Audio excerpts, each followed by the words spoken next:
from the studios of San Antonio Sports Star, reaching more sports fans than any station in South Texas. Welcome to the Morning Huddle with AJ Hoffman and Rob Thompson. This is 94.1 San Antonio Sports Star.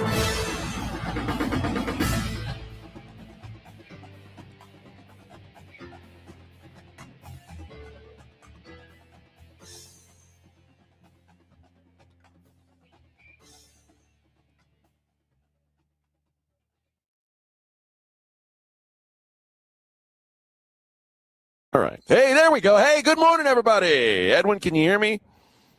I can hear you great. All right, good. Hello, people of Earth. Hello, San Antonio. It is the Morning Huddle 94.1 San Antonio Sports Star. I am AJ. He is Rob Thompson, who is not on a microphone right now. He's joining me silently for the time being. He's having some trouble with his voice. We're trying to inject him with some tea and hoping that he can join us a little bit later on in the program. It is a game day here in San Antonio. It is hopefully not the last game day of the season, but that is a real possibility. The Spurs' backs are against the wall for the first time this postseason. They face an elimination game instead of just being on the other side of one for the first time this postseason. And they face it against the best team in the world. So this is it's a scary night. If you have been enjoying this Spurs ride as we have, and at least the series shifts back here to San Antonio for the game. But something's got to give, something's got to change, because what they did 2 nights ago is certainly not good enough to earn themselves a spot in the NBA Finals. Edwin Hafner on the other side of the glass, although not the other side of the glass. Vic Brown has the day off today. And tomorrow. Edwin is and tomorrow, that is true. Edwin is not only on the other side of the glass, he's on the other side of the building. I don't know why no one thought of this before, but I said, hey, we have a studio-capable room that's got air conditioning in it. Why don't we do our show there? And you know what? They said, that's a good idea. So here we are today in, I would even say, almost uncomfortable level of air conditioning, which I'll take that versus the uncomfortable level of not having air conditioning. But we are in the Alamo Lounge. That's what it's called, right? Alamo Lounge. The Alamo Lounge, I don't believe has a sponsor name, but it one day could have a sponsor name. I don't know if this is on. Oh, it is. Hello, Rob. This is me at full volume. Yeah, Robert. Robert actually gargled thumbtacks last night, and it did not go his way. This is one of those. He sounds better than he looks better than he sounds. I don't feel bad. You don't feel bad, but your voice it's like you yelled all night. Like I was watching Spurs games all night, I guess. Did you get into a shouting match with your wife, your lovely wife, Kelly? She was not upset when I got up. She was sleeping well. Huh. But I guess I had a night argument. Well, that is very unfortunate. And I know I hate hearing people that sound like this. Well, so I'm going to be an innocent bystander as much as possible. Okay. Yeah, we'll use you in limited roles today. We will. One role, I've got to figure out how to get onto my computer here so I can talk to the guys on YouTube. I can get that. In a shocking development, we're having technical difficulties already this morning. I know this seems unprecedented for our station, but every once in a while, things go awry for us here. The game tonight, the Spurs are favored despite being down 3-2.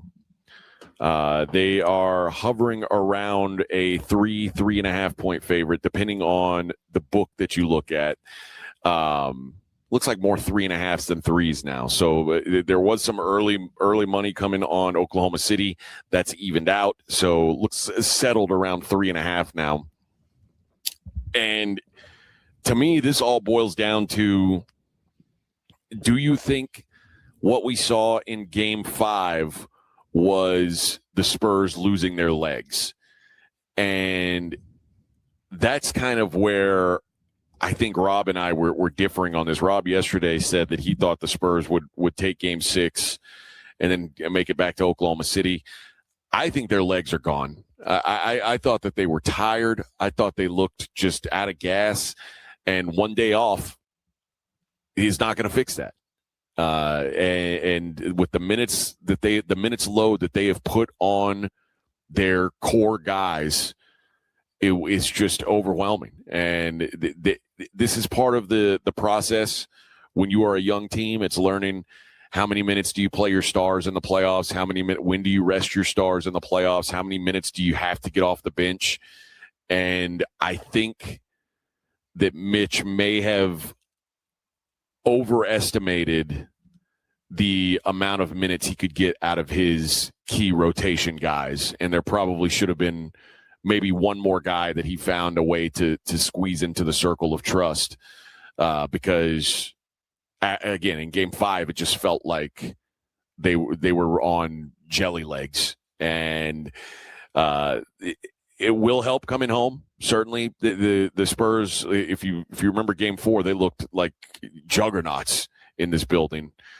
And if they can bring that same kind of energy, bring that same kind of the fans also had great energy, but if they can bring that same kind of play, the likelihood of that just seems so far fetched after what we saw in Game 5. You know what I mean? Like the defensive effort was there in Game 4. It was not in Game 5. They held the Thunder under 90 points. The Thunder don't get held under 100 points ever, and they got held to 82. It was one of I got to give credit both ways. It was a horrific shooting night for Oklahoma City, and it was an excellent defensive night for the Spurs. But that feels like so long ago now. After Game 5, is my big concern that they will look more like the most recent version than what we saw here in Game 4. Either way, after tonight, we'll know if there's a Game 7 on Saturday, or if we could start getting ready for next week's NBA Finals between the Thunder and the Knicks, which, as some people pointed out yesterday, the NBA shop already had Knicks Thunder Finals. They had them in the finals already on NBA.com. Like, oh, you want to buy gear from your NBA Finals team? That's just not right. It's man. not right. That's locker room material, right man. But yeah, the Spurs are, one thing I know about this team, and one thing I know about young teams, is even young teams don't know when they're beat, and that is a beautiful thing. And I expect the Spurs to at least come out with some fight tonight. Whether or not it's going to be able to hold up, that's a different story. It's all going to come down to the T-shirt. What T-shirts on the back of the shirt? Oh, the chairs. It's really going to come down to that. That could be what it is. That's the tiebreaker. I'm tempted to go to the game just to get my free T-shirt and then try and go back home and watch the game on television. But it's a bit of a drive for me. I'm such a baby. I'm so spoiled. Also, like I know I'm lucky that I can go to every Spurs game of the season if I want, and sit in my cozy seat and watch the game, then go hang out in the locker room after all these things. It's just such a it is such a task to park, and I know fans do it every game. Yeah, but I've said this in mixed company before. It doesn't go over to the common. I know. What the hell are you talking about? You have a free ticket, free parking, and free food every game. Home game. And it's too much work to get out of bed. Why am I the way that I am? Well, we're jaded. And also, I get more from the television broadcast. I do too. And this is about the gente. This is about y'all. This ain't about me. About y'all, because I get more for you if I watch it on TV than when I'm at the game. Well, and let me put on my spoiled man hat.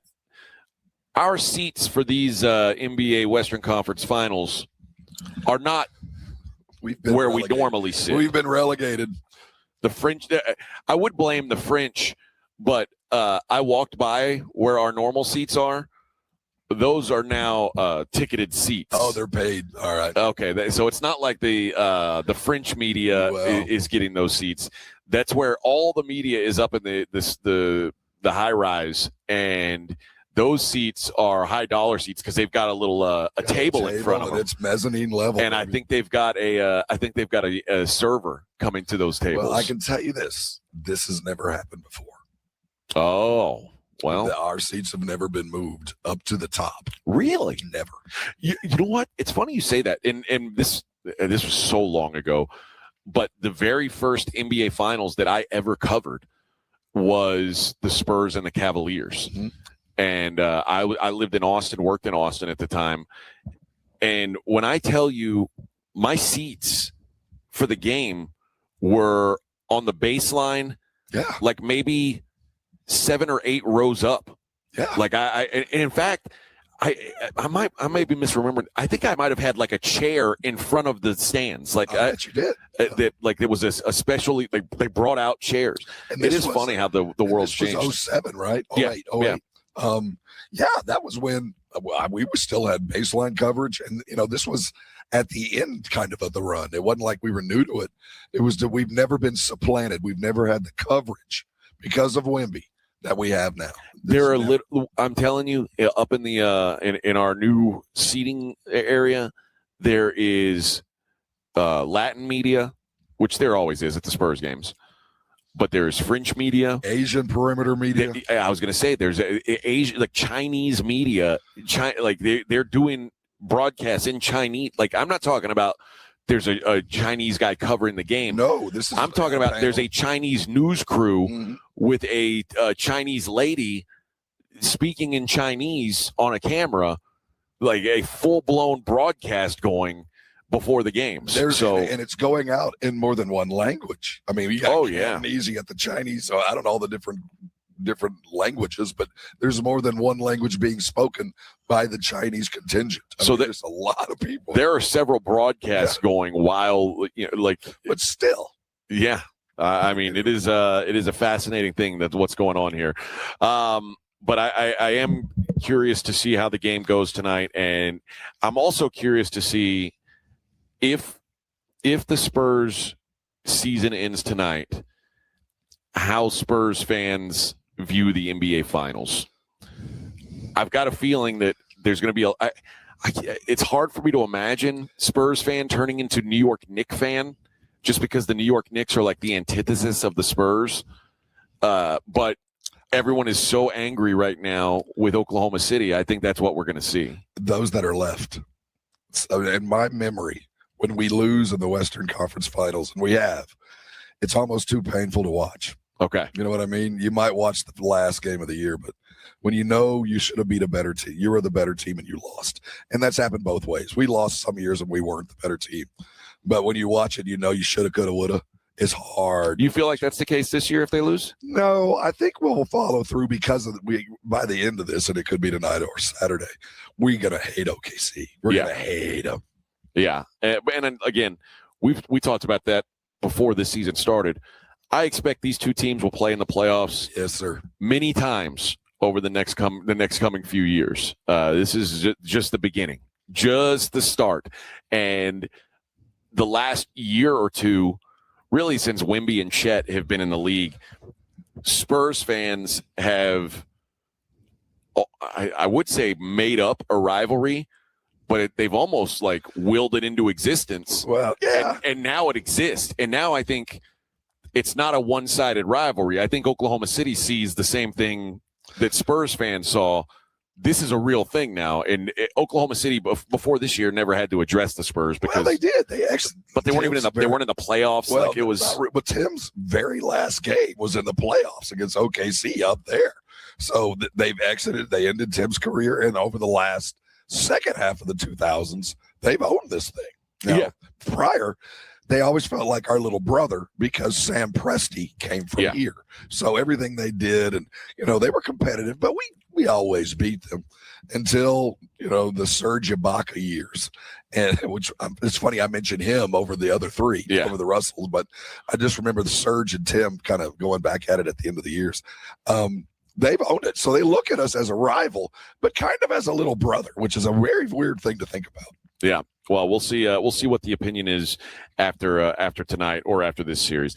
All right, let's take a quick break. We will be right back. It is the Morning Huddle live from the Alamo Lounge, the air-conditioned Alamo Lounge, on a small Friday here, 94.1 San Antonio Sports Star.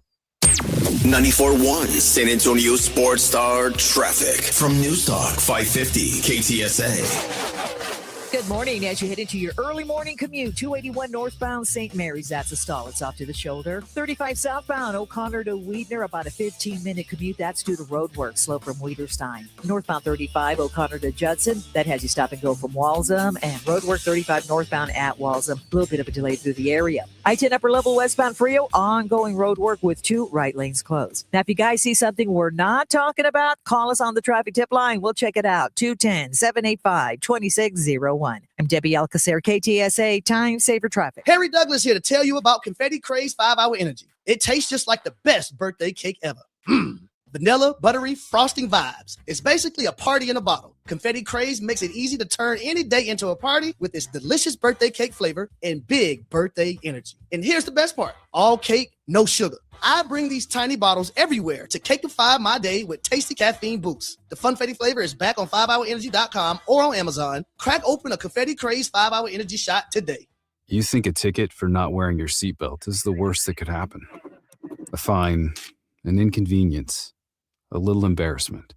But then comes the crash. There are injuries, a hospital bed, the long road to recovery, the moments you'll miss. Suddenly, a ticket doesn't seem so bad. That ticket? That was nothing. Click it. Don't risk it. Paid for by NHTSA. This report is sponsored by Red Diamond Tea. Go ahead. Sip into summer with Red Diamond. Fresh brewed with just 3 simple ingredients. Tea, water, and sugar. Always cold and ready in the refrigerated section. Red Diamond Fresh Brewed Tea. The perfect sip does exist. Mellow Mushroom has the best pizza in San Antonio. Mellow delivers the best pizza experience with their delicious dough, premium ingredients, and unique flavors. Delivering a higher order of pizza is the standard. If Mellow can make a pizza this delicious, imagine what they can do with munchies, greens, calzones, and burgers. Mellow Mushroom has San Antonio's best happy hour with food specials and half-off adult beverages. Mellow Mushroom is at 1604 in Stone Oak Parkway. Hang with friends, watch the game, and mellow out at Mellow Mushroom. Children want and need to be active. Sometimes everyday activities can be difficult for children with asthma. May is Asthma Awareness Month. The City of San Antonio Metro Health's SA Kids Breathe program is here to help. This free program offers education to better understand and control your child's asthma. If you have a child with asthma between the ages of 3 and 17 and live in Bexar County, call 210-207-7282 or visit sa.gov/health. For adults with Crohn's disease or ulcerative colitis symptoms, every choice matters. Tremfya offers self-injection or intravenous infusion from the start. Tremfya is administered as injections under the skin or infusions through a vein every 4 weeks, followed by injections under the skin every 4 or 8 weeks. If your doctor decides that you can self-inject Tremfya, proper training is required. Tremfya is a prescription medicine used to treat adults with moderately to severely active Crohn's disease and adults with moderately to severely active ulcerative colitis. Serious allergic reactions, increased risk of infections or lower ability to fight them, and liver problems may occur. Before treatment, get checked for infections and tuberculosis. Tell your doctor if you have an infection, flu-like symptoms, or need a vaccine. Explore what's possible. Ask your doctor about Tremfya today. Call 1-800-526-7736 to learn more or visit tremfyaradio.com. Let's be honest. Watching the Rangers is better when you got something on the line. On Rangers game days, call your shot with the Morning Huddles. Rangers Double Dinger Payday. Pick the Ranger you think will send one into the seats. He hits one, you're going to a Rangers game. kids too. Now you've just been upgraded. Tickets and a hotel stay. That's what we call getting paid. Wake up with the Morning Huddle. Make your pick and win with the Morning Huddle's Rangers Double Dinger Payday. 94.1 San Antonio Sports Star, South Texas home of the Texas Rangers. You're locked on the Morning Huddle with AJ Hoffman and Rob Thompson. It's showtime!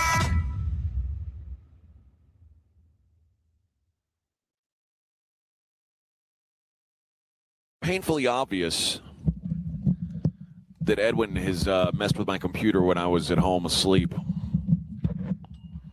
It's quite frankly the only explanation for what's going on here, Rob. It doesn't even want me to have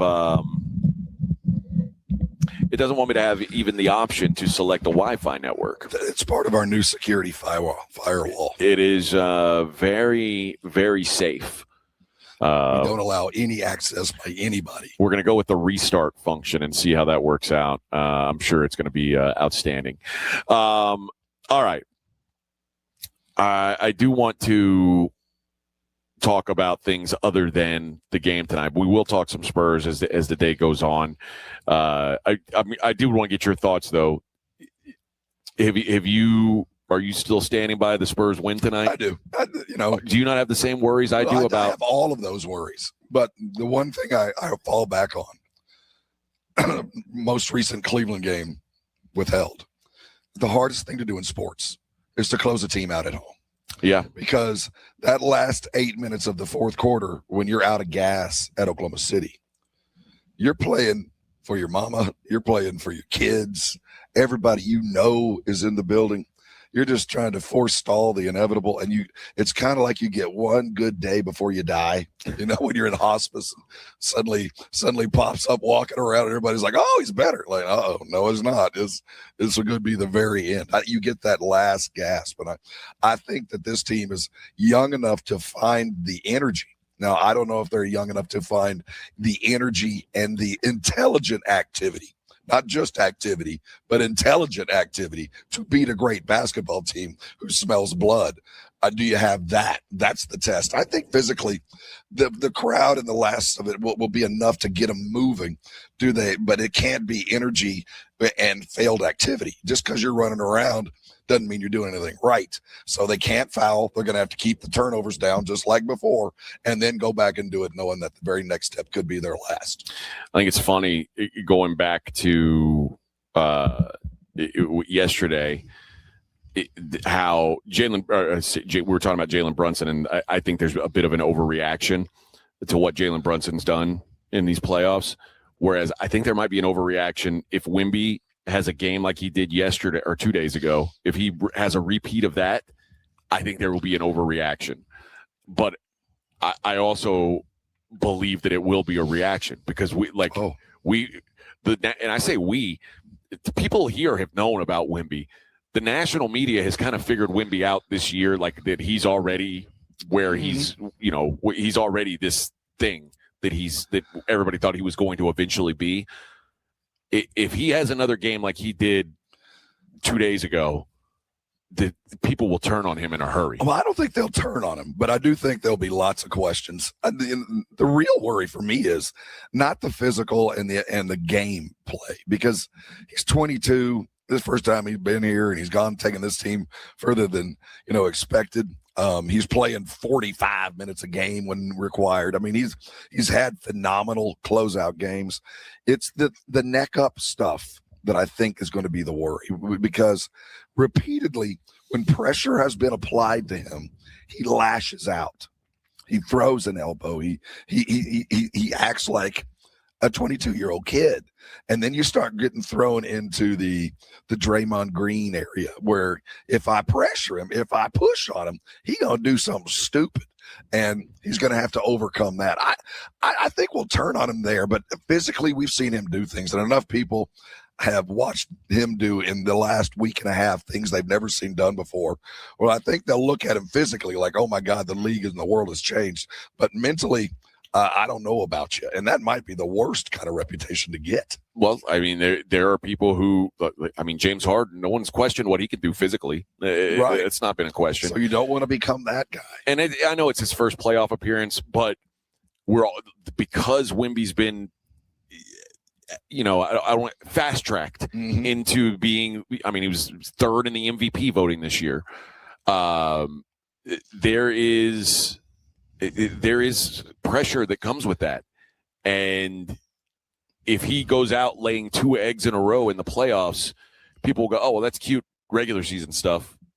And let me be real here. Behind closed doors, if I'm Brian Wright and I'm Coach Mitch, I kind of want that. Oh, I do. I want him to wake up, and I want him to kind of be the villain. And I want him to wake up every day knowing I got to get bigger, better, and stronger. So you're hoping that if they do lose this series, it's like when the Joker fell into the vat of acid in the original Batman. I want him to be. This is his origin story. And seriously, if you do come back and you do become, like I've been saying all year, you're going to be the most hated man in basketball. It's just a matter of time. Shea has a healthy lead right now. And that's the other part of this. I do think as far as reputation and what's going to come out of this year, the discussion is going to be Shea and the reffing. Yeah. Far more than anything about Wemby. But I do think Wemby with the lash out and what appeared to be putting a hit out on Jared McCain with Plumlee at the end of the game, which is a crazy. I've never seen that. He's going to get a reputation as a bad dude. And maybe let's adopt it. Let's adapt to it. Let's own it. And, dude, go to work and be the freaking villain. Be Andre the Giant, man. The whole world hates you. Be that guy, because right now, especially if we get to kick you on the way out the door. Yeah. Like he gets hammered tonight and you look embarrassingly slow and tired. Yeah, brother, you're going to have to go to work, because now everybody knows not only the prescription, we know the refs will allow the prescription to be applied. Yep.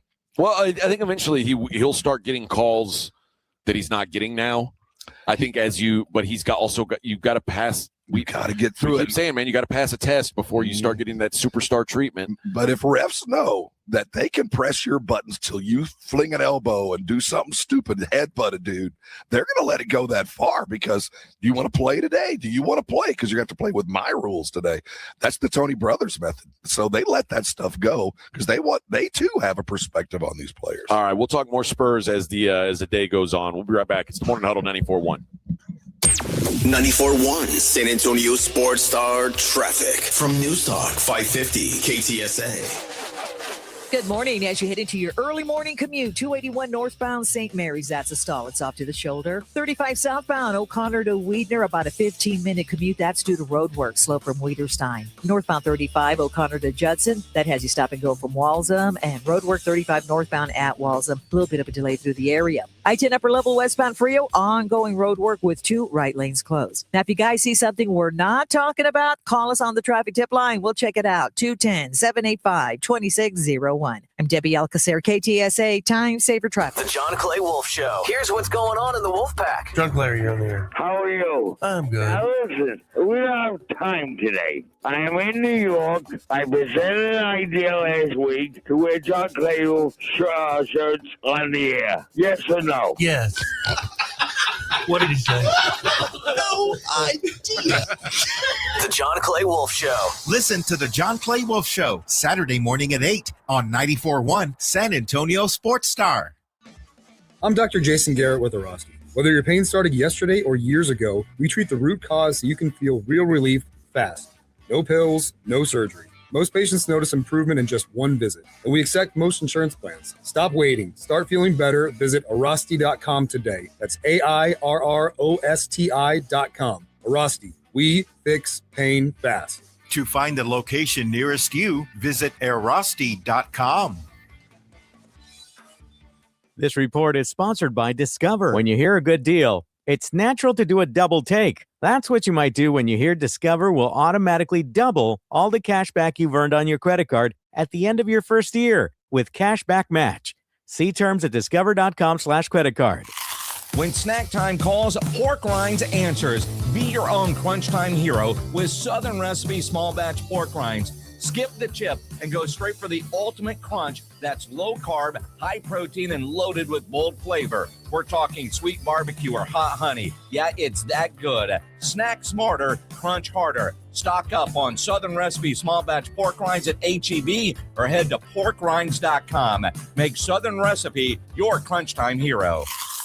Not loving your AT&T or T-Mobile bill? Yeah, we've been hearing that a lot. Good news. Bring your AT&T or T-Mobile bill to Verizon and we'll give you a better deal. So get away from that unfortunate phone bill and get to Verizon. Run, ride, canoe. Whatever it takes, we'll be here. Bring your AT&T or T-Mobile bill to a Verizon store today and we'll give you a better deal on the best network. A better deal. No surprises. That's Verizon. Best network based on root metrics, best overall mobile network performance, U.S. second half 2025. All rights reserved. It must provide a recent consumer mobile bill and the name of the person redeeming the deal. Additional terms, conditions, and restrictions apply. Get in the zone, AutoZone.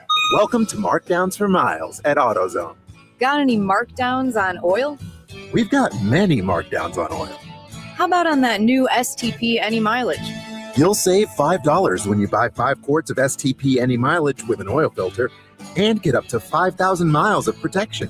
Heck of a markdown for quite a lot of miles. At AutoZone.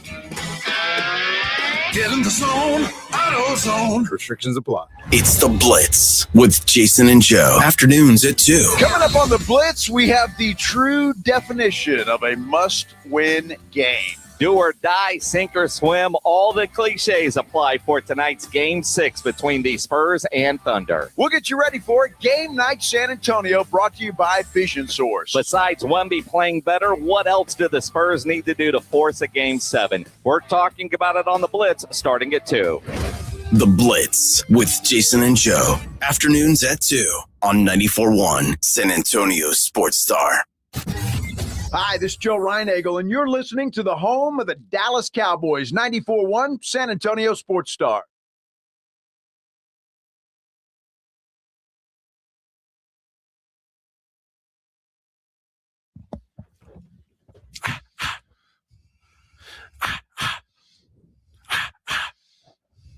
Sing it, Edwin. You ready? You know he's dancing in the dark. Oh, Don't yes. know the words. Oh, I was like, good gracious, ass bodacious. Hey, come on. How was Milwaukee? It was great. Edwin, how was, okay, what'd you except do the there? Brewers lost, so I'm 0-4 when I go to the games. Good. Oh, my. Good. Well, you are a bad luck charm. That is unfortunate. I mean, they play the Dodgers. How many beers did you have? None, and they stopped selling beer at 9 o'clock in Milwaukee, apparently. Oh, no. Not 7th inning, but 9 o'clock. Yeah, for whatever reason. Out of all the places, they stopped selling beer at 9 in Milwaukee. That is odd. I really do think, though, if you go to a baseball game and you don't have a beer, you're probably the reason they lost. I was going to say the same. I mean, I'm not trying to put it all on you, but did your dad have a beer? No, we had popcorn. That's not going to get the job done. Either have to have especially against the Dodgers. And a brat or 2 Leinen Kugels. Yeah. You don't win. Something like that. Well, I wish I could. I saw some people are calling you Mitch Johnson on the YouTube. I wish I could pull it up, but Wi-Fi is no longer an option on my laptop here, so I'm not sure what the hell. The firewall's pretty strong in here. Clearly. We'll talk more Spurs a little bit later on in the show. I don't want to beat the horse dead early on in the program because and I know it's a big day and I know everybody is excited about the game, but I think there's only so much we can talk about it.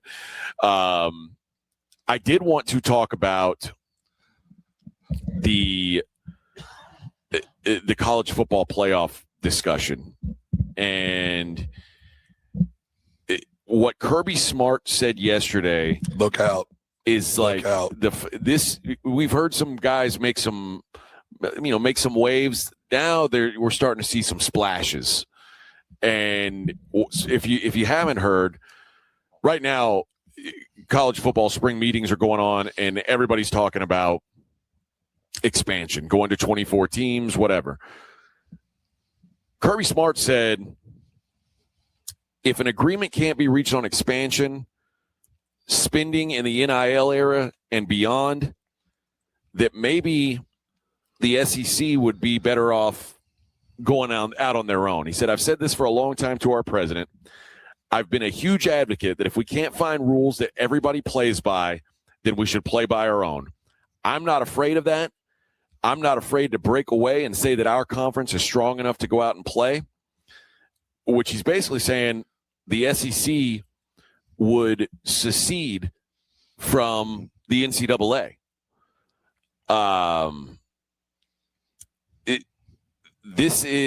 Right now, what it seems like is the Big Ten, the ACC, the Big 12, and Notre Dame are all for expanding to 24 teams. The SEC says we don't need to do that. Like, why? Now,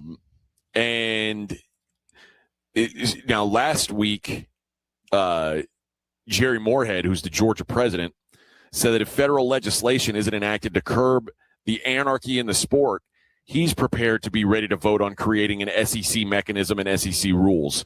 That's what we have to do.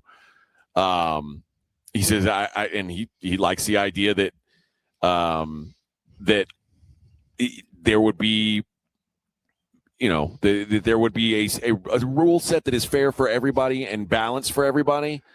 But I mean, what they're really trying to say is we want to be rewarded for being as dominant as we are, and we're not looking to give handouts to the little schools. And not only that, we're tired of losing my second stringers to be first stringers in the Big 12. Yeah. You know what I mean? I'm tired of those dudes leaving here and going there. And when there's more competition, the prices are going up. Well, there's a lot of, if we can eliminate 100 schools from competition for the NIL, our prices come back down, so it won't be nearly as expensive. There's that.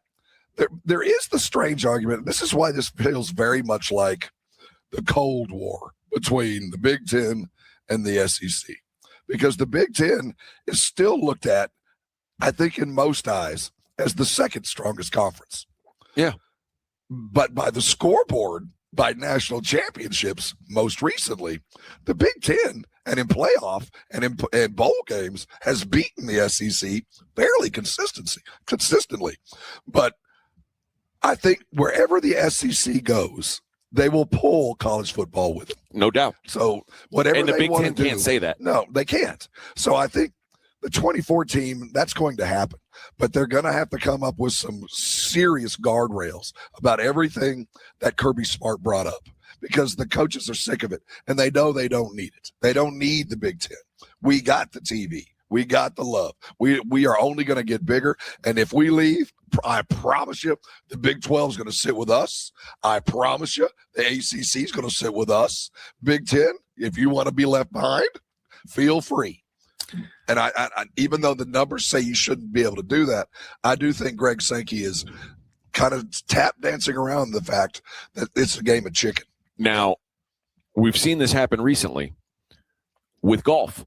Yeah, and it did not work out. Different, a little, but I do agree it's very akin in the new guard and the old guard and what was and what is.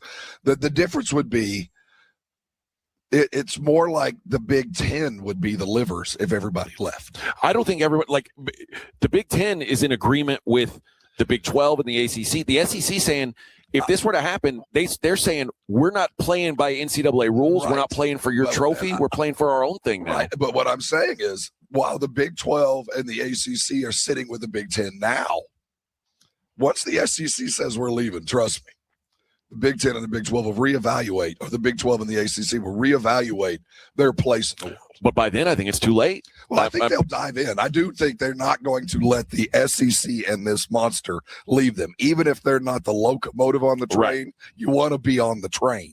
Because this, despite scoreboard and national championships, the SEC is the cash cow of college sports. It is. It just is. All the way through baseball. And every sport, they lead the way. And even though the Big Ten has said, or the Big 12 is, I like the way the Big Ten's thinking. We want all that. No. When the SEC decides we want that, you're a fool if you don't get on the train. And this is what you've got to understand. When the time comes and you're playing national championship games every year that don't involve Alabama or Georgia or Florida or Texas or Tennessee, all of the biggest brands in sports. I hate that you left A&M off that, but it's deserved. But you're right. I mean, we expect certain things on January the 2nd, and if there's no SEC teams there, you don't feel like it's a true title. It's like the Intercontinental Champion. That's what it is. And also keep in mind, and this is what Moorhead said. If we could support things financially, I'm talking about all the sports, and do it by our own rules, I'd be for that. Now imagine the college basketball national championship, the field of 68 or whatever, 76, whatever it's going to be now, without Kentucky, without Florida. Now it's suddenly real easy to go, yeah, I'm sitting with the Big Ten. So you realize, wait a minute. Exactly. It's so easy. Everybody's, oh, okay. Non-SEC guy says, go ahead. And me, as someone who, I don't have a team that I cheer for, so I don't really, I don't have a dog in the fight per se. I'm so much more interested in SEC football than I am in any other football. It's just a better product. It is day in and day out. And as an alumni of a school that just jumped ship, that left all that was sacred. Yep. I mean, we left everything. It was like our house burnt down. I mean, all our memories are in a back corner. It ain't that bad, bro. Nope. There's bigger and better world out there. And I think the SEC is on the forefront of where college sports is going to be. They are going to set the trend, and everybody will get behind them. Now, I think this is a volley. I think this is a shot fired by Kirby Smart. I don't think they're ready to run today, and they can't, quite frankly. But I do think it's put all the other conferences on notice. We better pay attention to what the SEC wants, because if we just act in our own self-interest despite them, they will pack up and leave. Yeah. And everybody, and again, it's real easy right now to say, okay, go ahead. Go. Well, all right. We'll see when they start pulling TV, like when TV decides who do we want to roll with, they're going to look at ratings. And they're going to go, oh, well, this is an easy decision. Yes, and let us exit.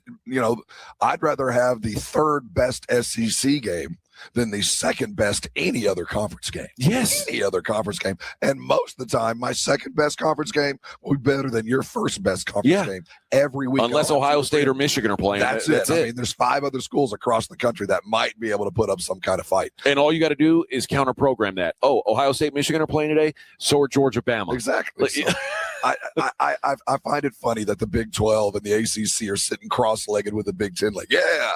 And then wait till we get up and walk out of the room. Who are you going to sit next to? Because let me tell you, the Big 10 does not give a crap about you guys either.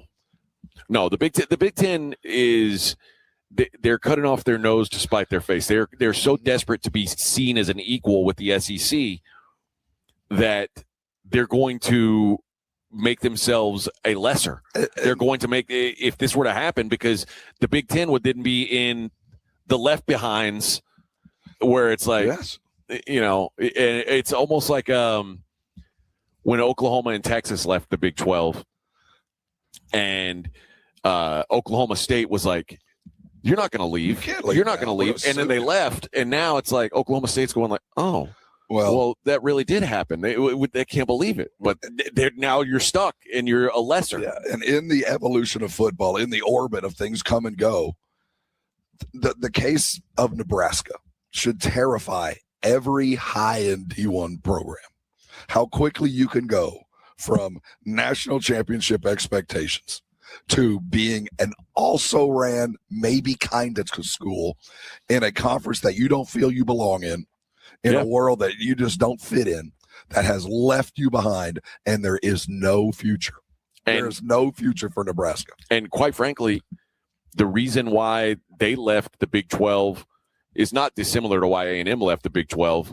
They didn't feel like they were getting a fair shake, and other teams were getting special treatment, which they were. I mean, they were a newcomer to the Big 12. I mean, they had arrived from the Big 8. They never found their home once that conference fell apart. They could not find a place where they could recruit comfortably from, travel easily to, and continue to win. And they kept landing in conferences that were sucking all the talent, where they used to be able to draw pretty comfortably in the Big 8. They had OU as the foil.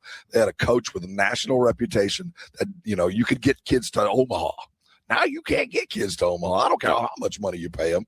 You're just always going to be an also-ran school. And every AD and college president needs to look at Nebraska as the poster child for wrong decisions. Yep. All right. We'll be right back. Wrap up the first hour of the program. It's the Morning Huddle 94.1. If you miss the Blitz with Jason and Joe, then you miss this. My head just exploded silently. Uh-huh. Chris Broussard all right, on his show, whatever his show is. This is an absolute must-win for the Oklahoma City Thunder. Game 1 is a must-win, Chris. Are you kidding me? An absolute must-win. This is an absolute must-win for the Oklahoma City Thunder because he says the Spurs will gain a psychological edge. All right, and if Oklahoma City wins, won't they have the psychological edge? What, Ryan Eagle? Come on. It's game one. Is it not a best of 7? It is. Now that's dumb. You're right. Your head should explode out loud.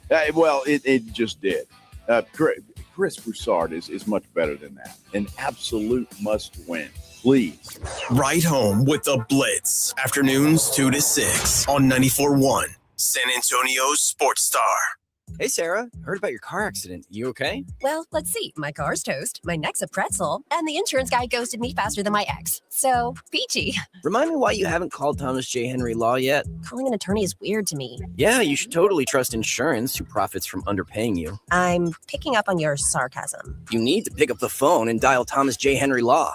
Car accident? Visit thomasjhenrylaw.com today. Thomas J. Henry, the name you know, the firm you trust. Principal Office, San Antonio. The San Antonio Gunslingers are out on the road battling across the league, but they're coming back home strong. Mark your calendars. Saturday, June 13th, they ride into town to take on New Mexico in a huge home showdown. Stay locked in with the team on social media and at sanantoniogunslingers.com. Tickets for the June 13th home game are on sale now. Get yours today and bring the family out for professional indoor football. The San Antonio Gunslingers, lock and load. Hormones can affect everything. Bad skin, bad hair, low energy, poor sleep, brain fogginess, libido, and weight gain. I'm Dr. Torres at the Institute for Functional Health, and we take a functional approach to your hormone problems. Eating right and exercise will not be beneficial without optimal hormone function. This goes for men and women. We do state-of-the-art testing to get to the root of your hormone issues and help you get well and stay well. I'm Dr. Torres at the Institute for Functional Health. We can help. 210-468-1891. Earn an accredited MBA in as few as 16 months for about $21K at University of Maryland Global Campus. Explore 10 specializations, including finance, HR, cyber technology, and more.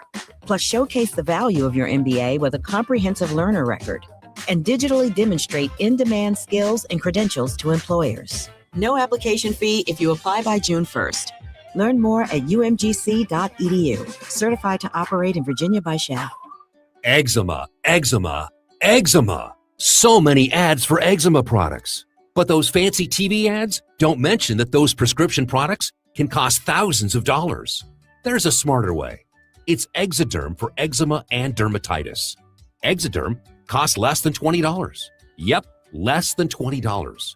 You don't need a prescription, and it's available on the first aid aisle of your local store. Exoderm contains the #1 doctor-recommended ingredient in a clean, hypoallergenic cream with no harsh additives or nasty chemicals. Exoderm, fast, effective relief from the itching and inflammation of eczema. This stuff really does work. Take back control. Heal eczema flares with soothing Exoderm Flare Control Cream. It's on the first aid aisle of your local drugstore, supermarket, and at Target and Walmart too. Exoderm for eczema. Now that's smart. The U.S. Treasury just released its official financial report for 2025. Buried in it is a startling admission. By its own numbers, it appears the U.S. government is insolvent. When governments go this deep in debt, they print money, raise taxes, or cut benefits, none of which can help protect you. That's why people move part of their savings into physical gold and silver. Call Monetary Gold at 877-NOW-GOLD for their complimentary gold and silver guide. That's 877-NOW-GOLD. Call Monetary Gold now at 877-NOW-GOLD. Do it before the next headline, not after. Performance may vary. You should always consult your financial and tax professional. It's the Morning Huddle with AJ Hoffman and Rob Thompson on 94.1 San Antonio's Sports Star.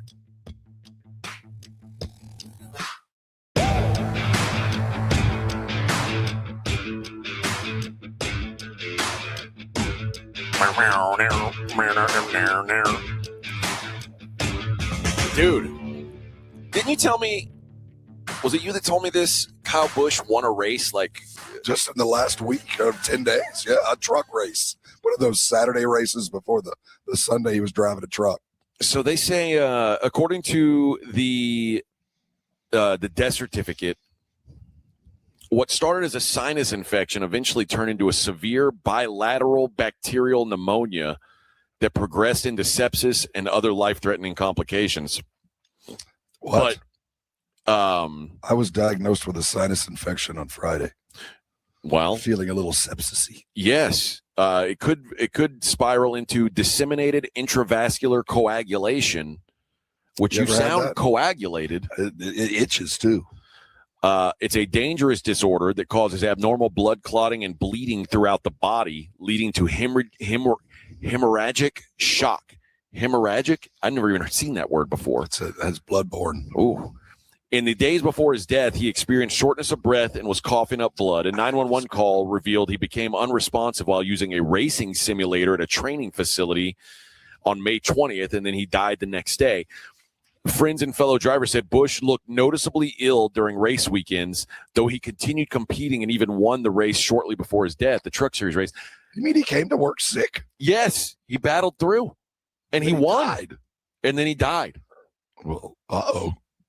I don't understand how this thing, they're saying this thing went on. That Big Red though. Well, oh yeah, you've I got my script. Yeah, you've got the healthy stuff. That's your medicine. You're in Houston they call that the scissor. I got the scissor. That's San Antonio scissor right there. I got an egg under my chair, so I've already gotten my prescription. No, I mean it's fascinating to me that this dude was basically dying and still showing up at work every day. Like, there's that audio of him pulling in after his last NASCAR race. I didn't win, but he was pulling into the pits, and he was already calling for a doctor. He said, "I need the doc. I'm going to need a shot." Man, he was dead 3 days later. That's crazy, man. I'm not sure. I mean, I guess they had the 911 call once he was unresponsive, but did he never go in to see someone before this? Like, it appears that they treated the sinus infection, but the bacterial end of it, the sepsis part, when you get it's kind of I was trying to find the best word for it, but if ever when you watch like mitosis where it goes from 2 to 4, 4 to 8, yeah, it blows up. It's a bacteria. You've experienced it recently. Yeah, so that bacterial infection, it goes fast and you sink fast. Yeah, my wife had a blood infection, is still taking antibiotics for it, and when she went to the hospital and they figured out that that's what it was. There's like an alert that sounds in the hospital, like sepsis alert. And they're like, if there's a possibility that sepsis exists, the hospital goes crazy because it is like the leading killer in hospitals. This is dangerous stuff. But the idea that he had this and had no idea. Well, I think he had the beginnings of it, but he let it go way too long. And his body was obviously so weak, it just gave up. It sounds like you. I'm fighting to the end, brother. Fighting to the end. This could be Mitch Johnson even. This is one of those. This is one of those Mitch Johnson kind of moments. Yeah, so hopefully this is like they're saying they're hoping this is a kind of a wake-up call to people who, when you think you're just battling through a little sickness, if it lasts more than a couple days, you need to go get it checked out because it's such a try at 41. Yeah. It's crazy. Like it's funny when you said Kyle Busch, I was thinking like Kyle Busch. That sounds like a name from the past, but it's because NASCAR drivers drive for so long. They do. And he started so young. When I worked at EA Sports way back when in the aughts, we were just putting together the NASCAR game, and he was an up and comer about 15 years ago. He was new and really starting. He was really annoying to most of the other drivers. Most of the drivers didn't like him because he was very kind of outspoken and kind of in your grill kind of a dude. And I'm not a NASCAR fan, but I got to know some of those drivers. And over the years, it's funny how he matured into one of the faces, if not the face, for a couple of years of NASCAR. But for the first couple of years, he was the punk little brother that kept getting in everybody's way.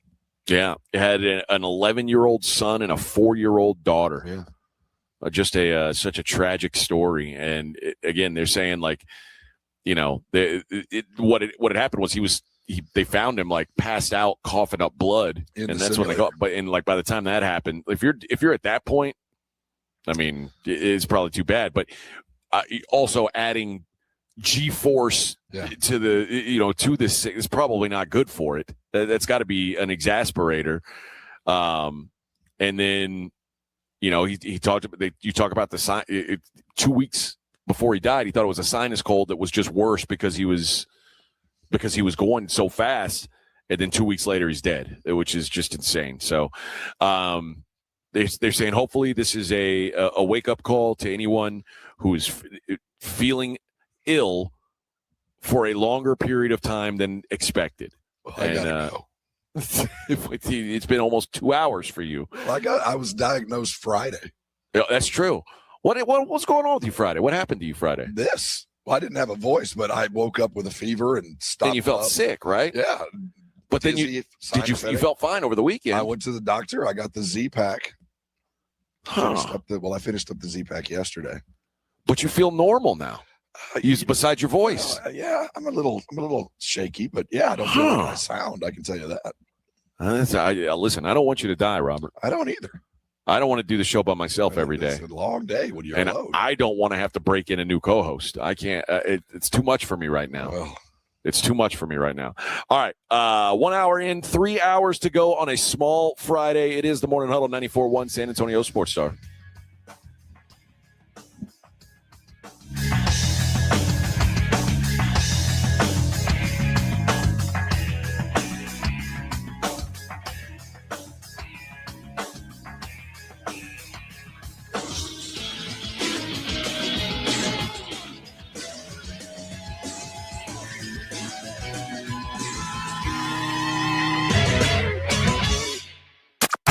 KTFM Floresville. The San Antonio Sports Star studios are powered by San Antonio Metro Health. Asthma Awareness Month is a reminder from Metro Health. Know your triggers, work your plan, and don't let asthma keep you out of the game.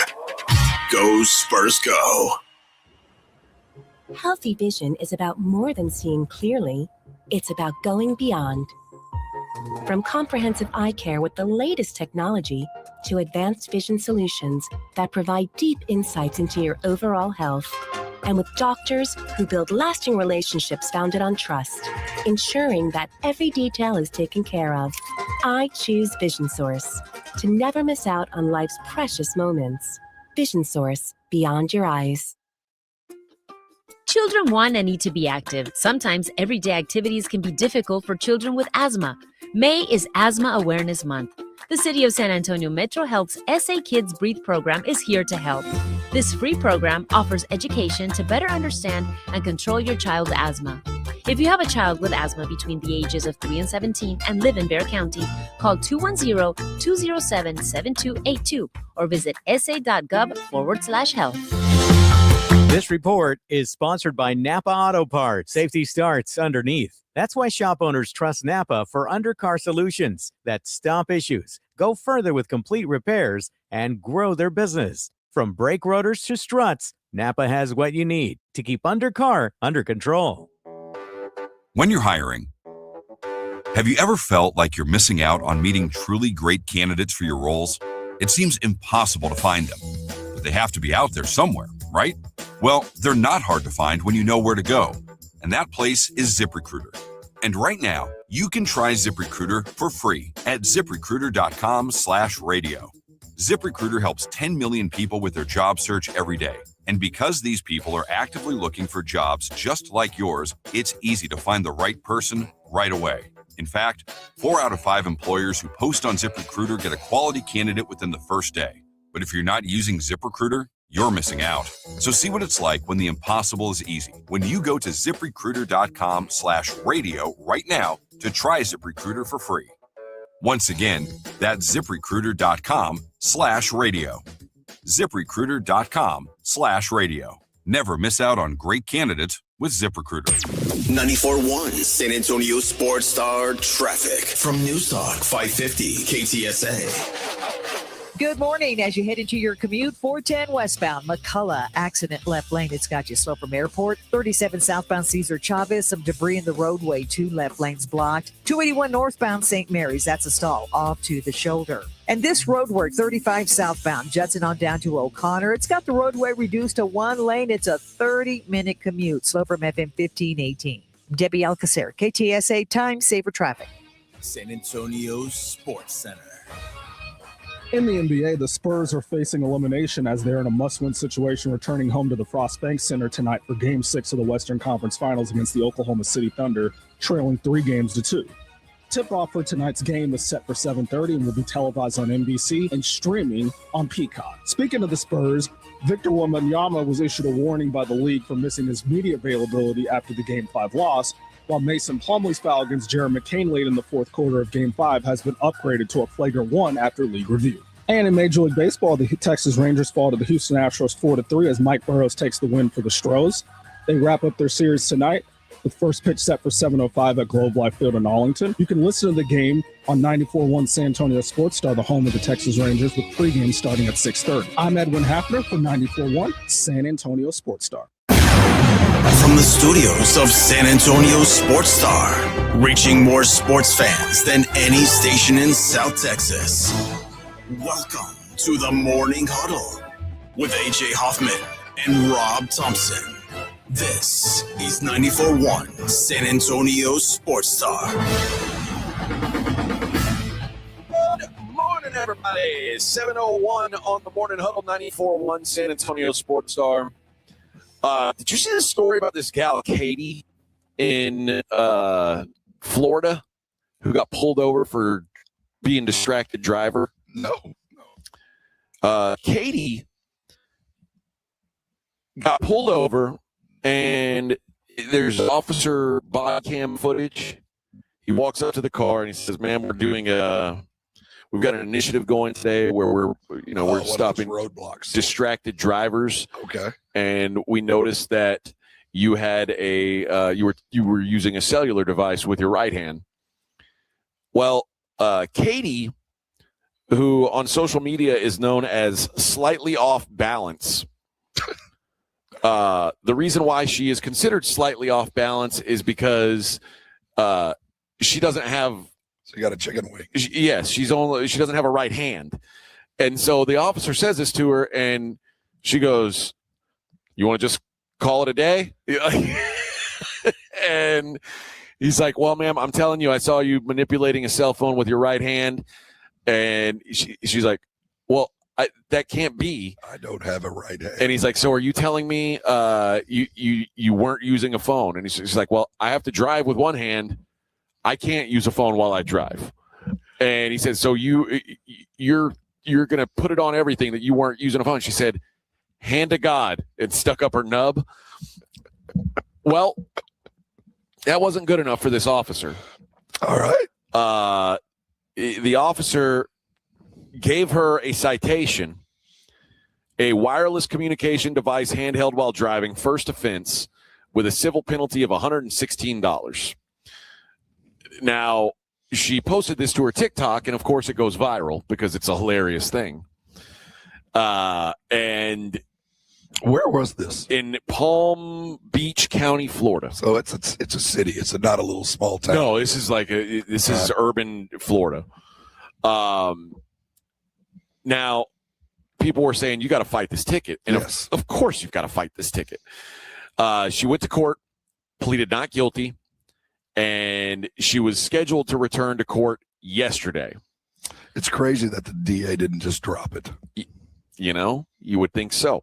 Well, Tuesday, one day before she was supposed to show up for court, she had uploaded the body cam footage that she requested to her Instagram and TikTok. And the officer, of course, insists, and he goes to ask for a license, registration, then he writes a citation. The deputy requested the citation to be dismissed yesterday afternoon, according to CBS 12 in Palm Springs.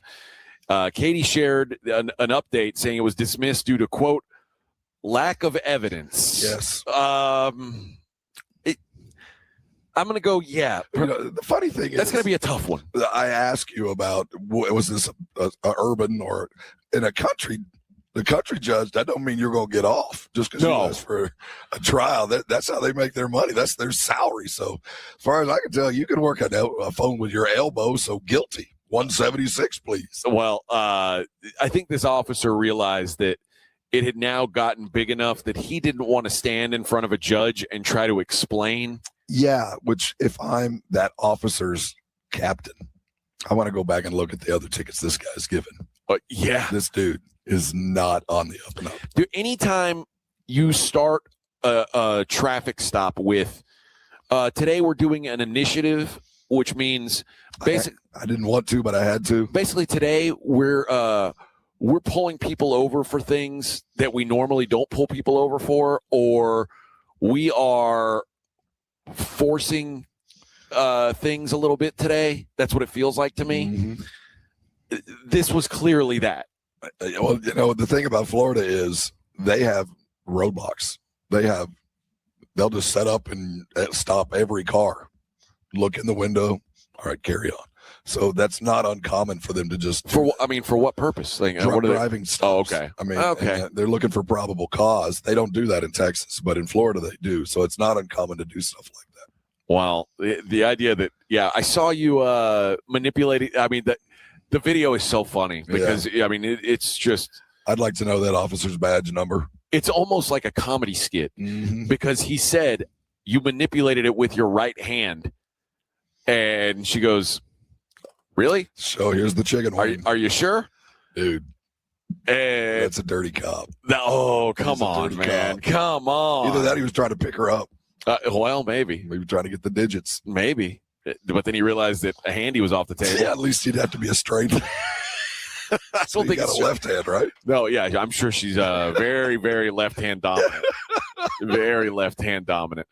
When she said hand to God, he said, "Okay, let's do the other hand to God." Like he said that on the body cam. Okay, hard ass. Okay, I said lard ass. Oh boy, yeah, good call by him to go ahead and ask it be dismissed, because that might not have been the best look in the courtroom. Palm Beach County's finest. Imagine the judge like, so you're telling me, officer, that you saw her holding a phone in her right hand? Well, when they call her up to testify, place your right hand on the Bible. Oh. Go ahead and have a seat. I'd like to talk to the officer before we can proceed. Yeah, but it is convenient that yesterday was the day he decided, we just don't have enough evidence to pull this. Well, the DA went and lit. Which, by the way, anytime you're pulled over and they're like, "Hey, we saw you on your cell phone,"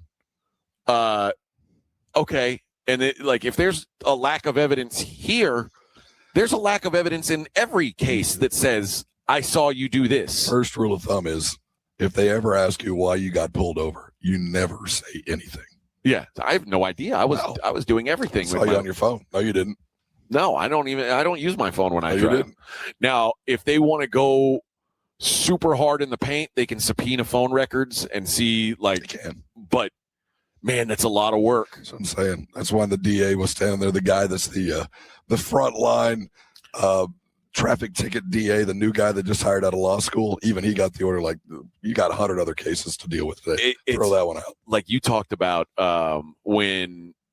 recently when they tried to make all marijuana in Texas illegal, you had said before, like, if they pull you over with a personal amount of flour, they're not going to go through all of the hubbalaboo to test that, and it just doesn't make sense. In the state of Texas, if it's flour, they're just going to whatever. But as long as it's not a concentrate, they'll pay to test the concentrates, the vapes. Yeah, but unless it's an amount, like unless I've got a wheelbarrow, we're gonna after we spent X amount of dollars testing this, now we're gonna give you a amount of a fine, which is less than what it cost us to test this because you had a joint on you. Especially if it's a first or a second offense. Yeah, it doesn't make any sense. This is one of those things. Don't push that line, though. You never know. Kids don't do drugs. Might get the DA on a bad day. Don't do drugs.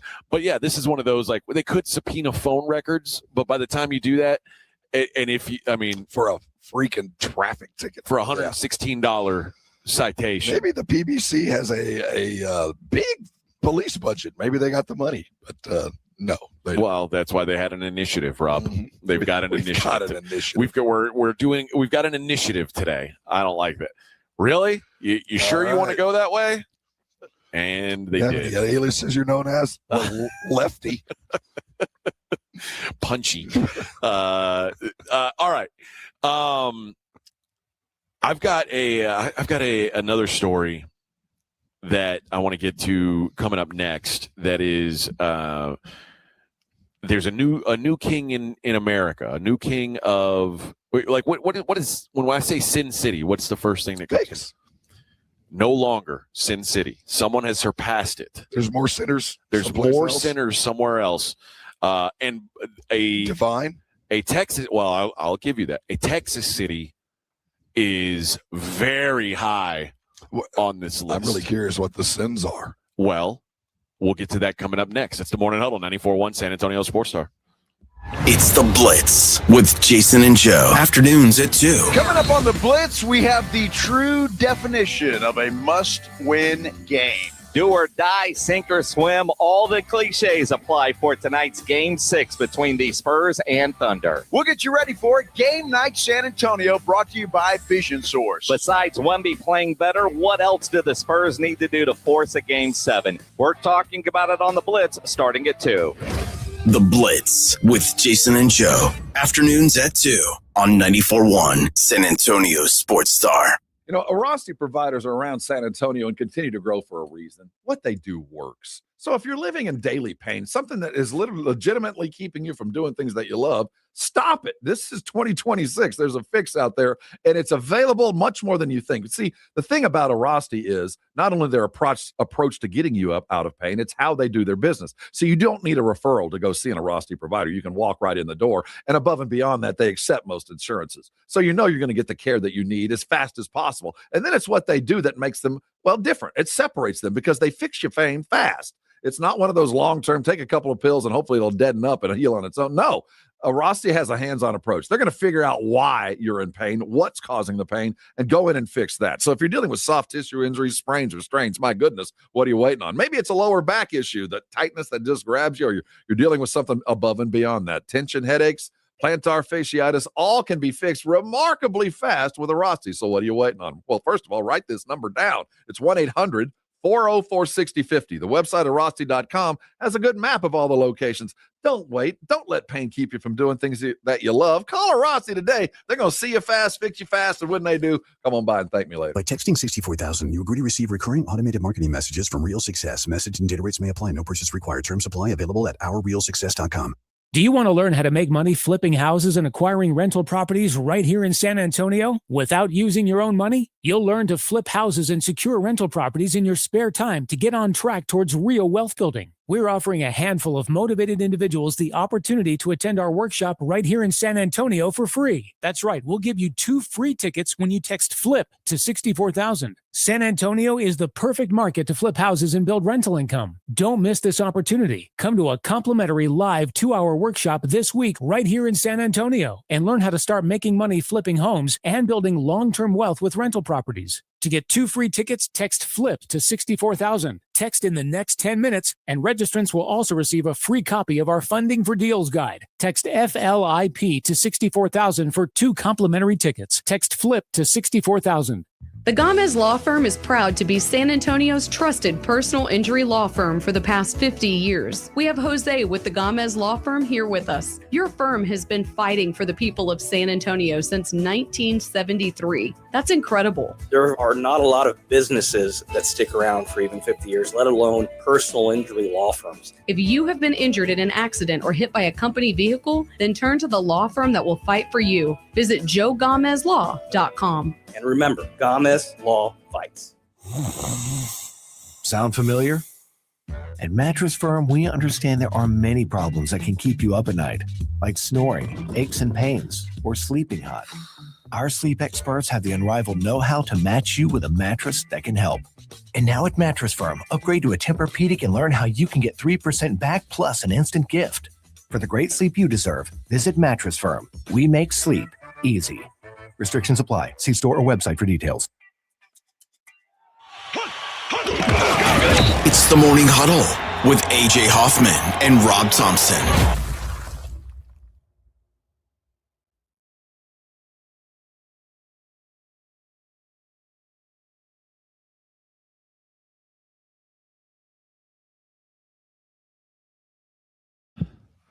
Happy Thursday. Small Friday, as Rob likes to call it. Feels like it. I'm sinking. Sounds like you need one. Boy, I need a small something. I'm guessing. Are you attending the game tonight? No. I sound like I went last night. That's what I was thinking. Like, sounds like you were at the game, but no, I think I'll watch this one on the couch. Because you are there are two types of media members, and it was beaten into me early that I have to be type A. You're type B. You're the type that will clap and cheer a little at the. Although, everybody gets their first baptism in a press box. Press boxes are sacred. Yeah. You don't cheer for anybody. And no matter, even if you're sitting here in San Antonio, we've all gotten yelled at by those old school writers. That, you should keep it down there. But, I'm an unabashed fan. I don't wear Spurs gear if I'm sitting in a media area, but I will cheer. Yeah. And I mean, it's not like you're, and Rob he doesn't boo. No. But he'll get excited when an exciting play happens, and that's one thing that I hate. That's the other thing I don't really love about going to sporting events as media is I can't. I know. I can't celebrate things the way that I want to. But I felt like maybe you were at a game, but I don't think you're built to go to the game tonight. Probably not, because San Antonio, I think we've been out of practice. I think the team, I think the fans were all just kind of.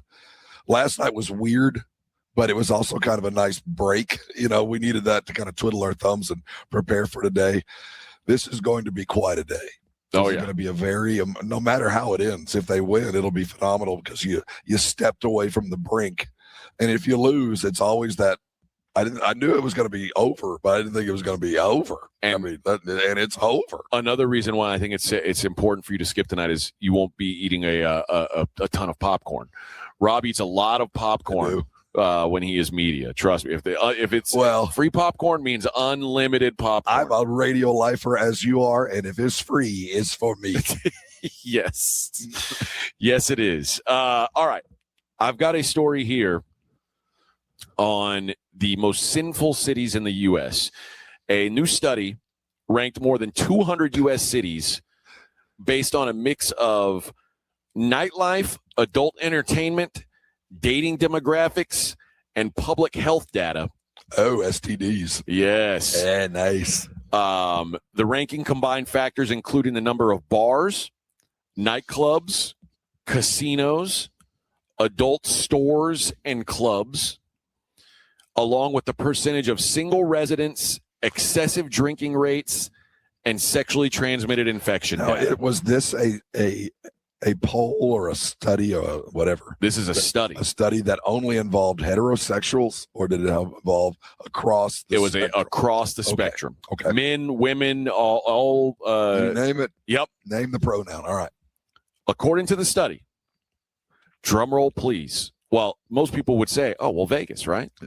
Vegas no longer on top of the heap. It's too expensive to sin now. Number 7 on the list is Las Vegas. I'll go from back to front. Portland is number 10.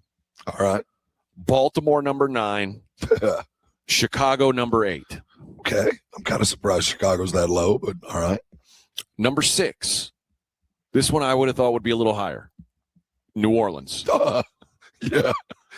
I mean, what happens there isn't a sin. No, it's just kind of, it's almost like there are 2 cities in this country that I like tell my kids they're not cities for kids. Vegas is one, which of course then I took them to live there, and it's becoming more and more. Actually, and the other one is New Orleans. New Orleans is not for kids. I tell my kids, like, when you're 21, I'll take you to New Orleans. We'll have fun. But right now, if I take you to New Orleans, you are an anchor to me. Yes, I can't have fun.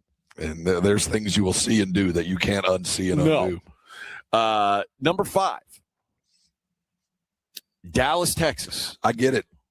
Why do you think that? A lot of flash, a lot of cash, a good dating scene, a lot of people coming from a lot of different places. It's kind of a hub. So you've got a melting pot of different ideas. And normally those are the most sinful places in the world. So, yeah. Well, number 4, Houston, Texas. Same thing. Look at us, well represented. Flash and dash. Well represented, yeah, are we? We're partiers. I'm surprised. I mean, I only have the top 10. I wonder where San Antonio would rank. We're dull. Yeah, but there's a lot of there's a seedy underground to every city, but we're not. I guess with all the military here, and it's a very religious town. Yeah, maybe it's not as. I know a lot of. If you're young and single, San Antonio's terrible. Yeah, it is. It's just not a good place. Are you surprised Austin not on the list? Well, we know what Austin is. They've got a much more ingrained adult scene in Austin. It's been going on there for a long time. Yeah. And it's never really grown. You know, when you used to drive on 35 and you get just past campus, all around right there used to be the red light area. You know, they'd have the magazine stores and the lingerie shops where, you know, and that's been there for as long as I can remember. I mean, it's always had that. And even as it became this California urban thing, that part never really took hold. You're talking about like by Airport Road? Yeah, back up in there, which by every airport always. But Austin, I remember I worked with a guy who was an author, and he wrote a long story about the swinger underground of Austin. And this was back in the 80s. So it's always been kind of a thing there. So, but it never really grew to this community thing. It's just kind of in a bubble there. Yeah. Your top 3. Number 3, Miami, Florida. Yeah. This is not a shocker. Again, international, lots of people, yes. Lots of mixing. So, yeah. Number 2 is probably the biggest surprise to me on the list. Not that it's on the list, but where it ranks on the list. Number 2 feels very high, but Phoenix, Arizona. Old folks partying. No, well, you know what? The moment you said that, I thought, well, Arizona State, party school of the world. But Arizona State's, I mean, it's Tempe. I know, but my first thought is if it's going to be partiers, it's the college kids, or it's like what's that adult retirement community in South Florida that's giant. Oh, I don't know, but people hanging upside down things on the front door. It's either that or that in Phoenix. It's surprising to me that Phoenix would be that high. There's the bar scene in Phoenix is nothing to write home about. Really? Well, I mean, every time I've been, it's been for major events, and I've had a blast. You know, I'm not there on a typical Friday. And number 1, it's not a surprise. It's just kind of a surprise that it's knocked off New Orleans and Las Vegas. New York City. Yeah. L.A. not on the list. I would think New York would be number 1. It's like the number 1 other than Vegas, where you'd always put there without even questioning it. I mean, there's just too many people. If you want to find something that's, but it's now all of this is per capita. Yeah. So it's you know, they did give it it's like scaled to how big. So obviously, Portland is not near the size of New York City. It's like, but you still get access to. It's like when you live in New York and you go to a bodega and you're like, well, I need spaghetti sauce. There's one spaghetti sauce. You'll get it. You don't have a lot of choices. I mean, there's just one. Portland, you got one choice for that, whatever you're into. Yeah. In New York, you got 100 different choices to go get whatever you're weirdly into. I was of the age in New York back in the 80s when we would go, when Times Square was truly red light, like total sketch, sex happening in the windows, hookers everywhere kind of time. See, that's what when I started going to New Orleans. Oh, yeah. Like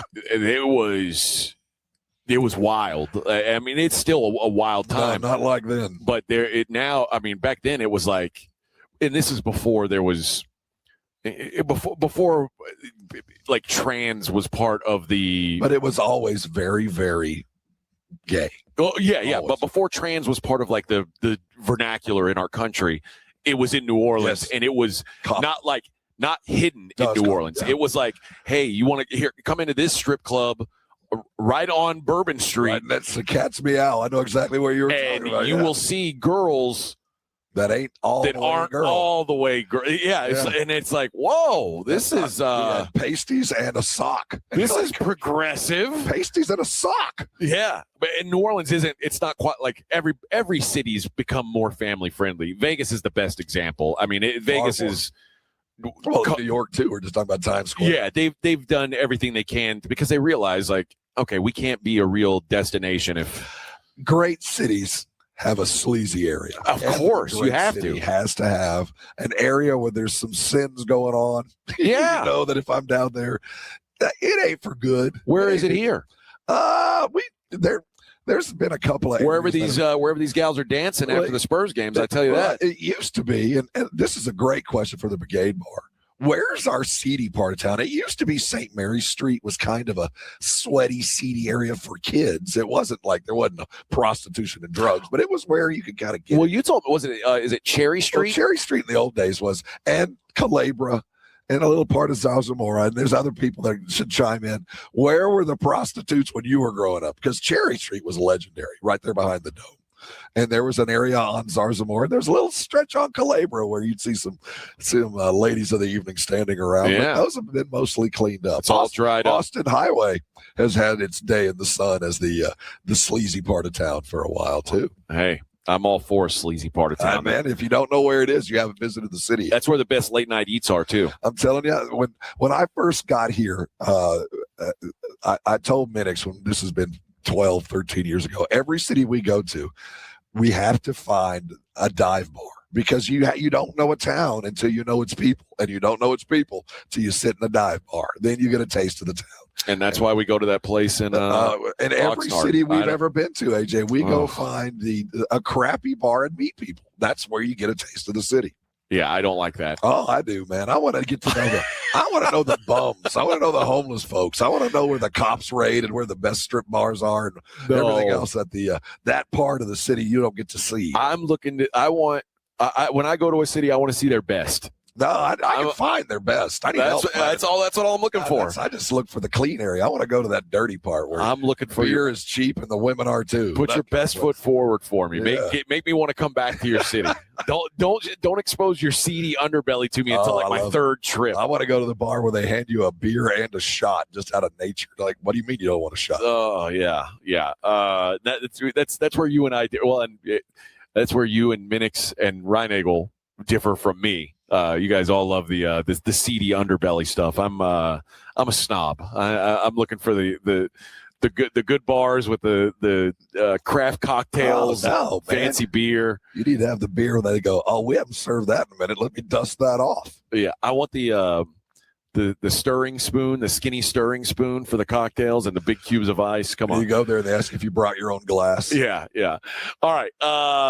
We are on a game day. We're talking a little bit of Spurs, but I don't want to beat it down today because I think there's so many possible outcomes for tonight. They're pretending like we know what tonight's going to look like. I really have no clue what they're going to look like tonight. They could have played an okie doke on me. And I think what you're getting at, and I agree with this, you're not going to be able to scheme your way to the win tonight. This is going to be you got to grind it. Who wants it more? I believe that and fully. Who has the most in the tank and makes the most plays with 8 minutes to go? And that's what makes me worry about the Spurs. And for all of the reasons we've talked about all year long, this is it right here. We'll talk about that coming up next. It's the Morning Huddle 94.1. 94.1 San Antonio Sports Star traffic from Newstalk 550 KTSA. Good morning. Our heaviest delay, 35 southbound Judson to O'Connor. That's due to road work. It's got the roadway reduced to one lane, 30-minute delay. Stop and go from Evans. 410 westbound at McCullough, that's an accident. 2 left lanes are blocked, a little bit of a delay from Broadway. And 281 northbound St. Mary's disabled vehicle off to the shoulder. I'm Debbie Alcacer, KTSA, Time Saver Traffic.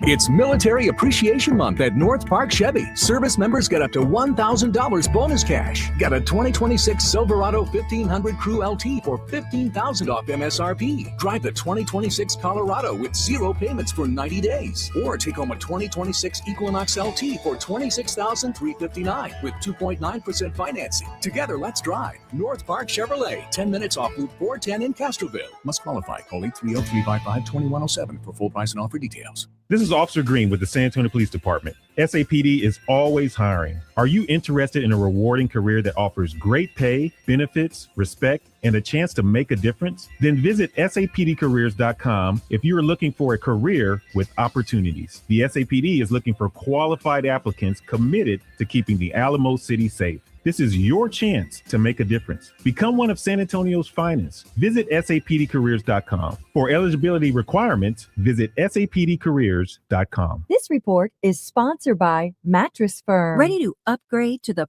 perfect sleep setup? Let Mattress Firm's sleep experts guide you to the perfect bed at the Memorial Day sale. top brands, ideal comfort, score unbeatable deals on both. Mattress Firm. They make sleep easy. Dave Ramsey here. The only water softener I recommend is a quality water softener from Connecticut. It really is the last water softener you'll ever own. ConnecticutSA.com. And tell them Dave Ramsey sent you. Finding great candidates to hire can be like, well, trying to find a needle in a haystack. Sure, you can post your job to some job board, but then all you can do is hope the right person comes along, which is why you should try ZipRecruiter for free at ZipRecruiter.com/radio. ZipRecruiter doesn't depend on candidates finding you. It finds them for you. Its powerful technology identifies people with the right experience and actively invites them to apply to your job. You get qualified candidates fast. So while other companies might deliver a lot of hay, ZipRecruiter finds you what you're looking for.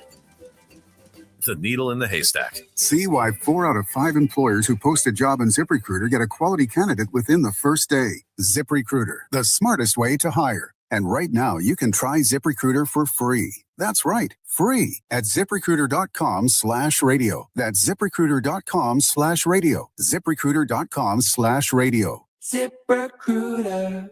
Wait, everything on this IHOP value menu is just $6? I told you it was amazing. A huge plate of pancakes, bacon, and eggs is just $6. Wow. There's also French toast, a ham and cheese omelet, and oh, they got a BLT and fries now. Okay, we're coming here every day.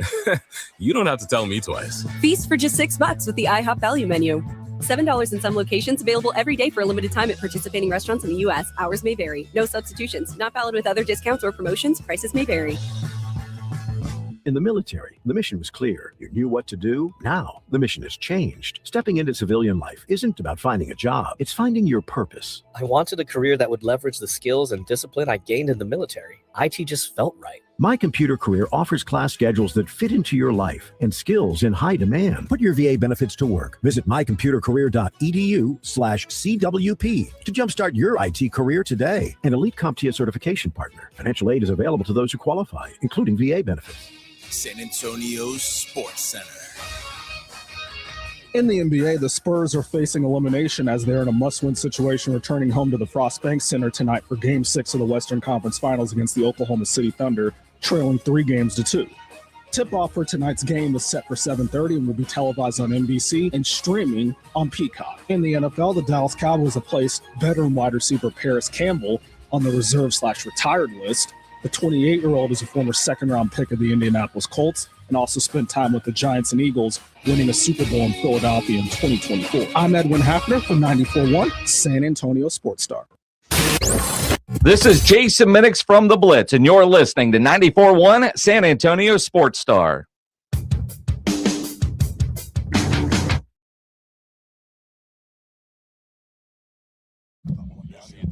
Yeah, I still might try.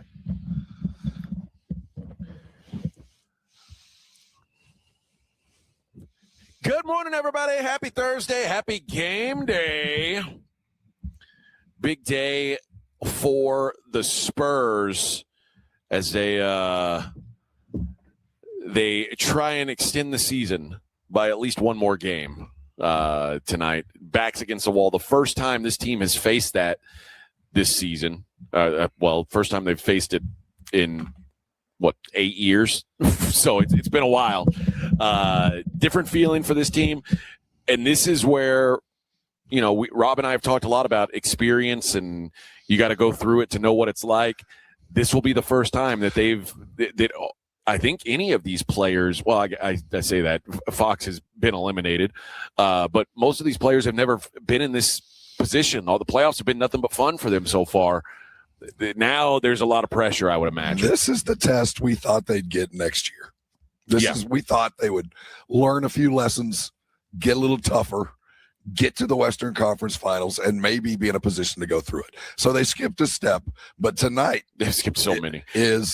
Tonight's the final. Whatever happens tonight, if they win, great. If they lose, okay. It's going to be about how they lose. If they lose, what did you bring to the table?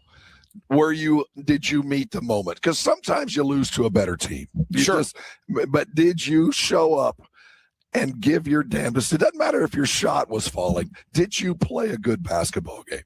Did you fulfill your role on this team? And if you walked out and, 8 of the 10 players said that I did all I could, well, sometimes you just get your ass beat and you learn your lesson and you go home.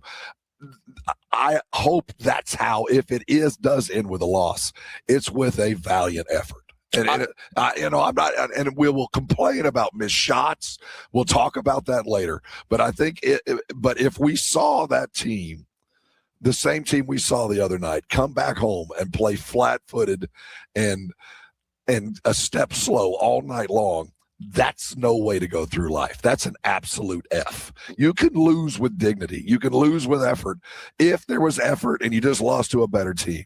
And I know in our minds we should win and we should, but the fact of the matter is, as things are stacked apples to apples, OKC is a better, more experienced team. We probably have a little bit more talent, but they're a better team. And so we know that we're going to be the man, we're going to have to beat the man and meet a team that has done this now. This will be their 3rd year in a row in the Western Conference Finals. They're 1-1. They lost their first one, too, to Denver. Well, that wasn't the finals, was it? That was the semis when they got knocked out the year before. But they failed their test the first time and came back and won. This is our first test. And I think if you play them hard enough, you can leave something to be chased. But if you show up like you did the other night and look lost and not part of the game, that's when I think Spurs fans are going to have some questions about all that we did and how did we end like this. Yeah, I'm not sure I agree on the more talent thing.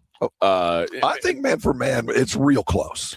I mean, we also have to consider that the Thunder haven't seen their second best player. Right. But when you talk about guys lining up there and you look at young, maybe less experienced, I think there's more potential on San Antonio. That's what I'm saying. You got 4 potential all-stars rolling out on one side, and 3 on the other. The math goes to us. So I do think that they're man for man, there's more talent, but that doesn't mean anything. I mean, lots of talent doesn't mean anything. It's how good is your team. I would also argue that there's guys like you say potential all-star, like Cason Wallace would be an all-star if he played for any other team. Maybe. I don't know. But I do know that Dylan Harper, Darren Fox, Steph Castle, and Wemby are all-star caliber dudes. Yeah. I just know that. And I don't see 4 all-stars on that other roster. We can say 3, 3.5, but, and in 3 years, it won't even be a conversation. But right now it is, because OKC is a far better team. Yeah. They go deeper. They've been capable of their others have performed on a regular basis. Our others have not on a regular. So how big of an edge right now, and I'm not asking long term, but where they're at in their careers right now, how much edge do you give to Mark Daigneault over Mitch? Oh, the night and day. I mean, Mark Daigneault played a Game 7 in an NBA final, or he coached a Game 7 of an NBA final. Now, sometimes ignorance is bliss, why?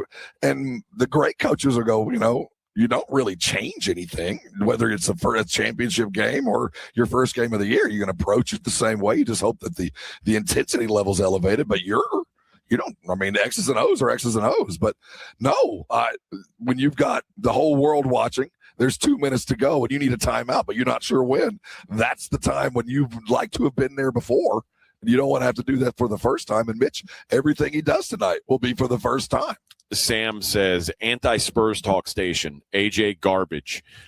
Settle down, kids. It's not anti-Spurs talk. It's called discourse. It's a discussion that we're having here about it. And sometimes the truth. If you want us to just be cheerleaders, that's not what this show is. Go to the other station. Yeah, that's not what this show is going to be. Cheerleading, go to the other station. Probably my biggest concern is the legs. I talked about that in the first hour. The Spurs look gassed in Game 5, and while I agree getting a home court bump is a real thing, I think they will get that. I think that over the course of the game, a team in San Antonio that we've saw all season long, when they have lost games, they have lost them late. They have lost them in the fourth quarters, the third quarter. Like, that's when things have fallen apart.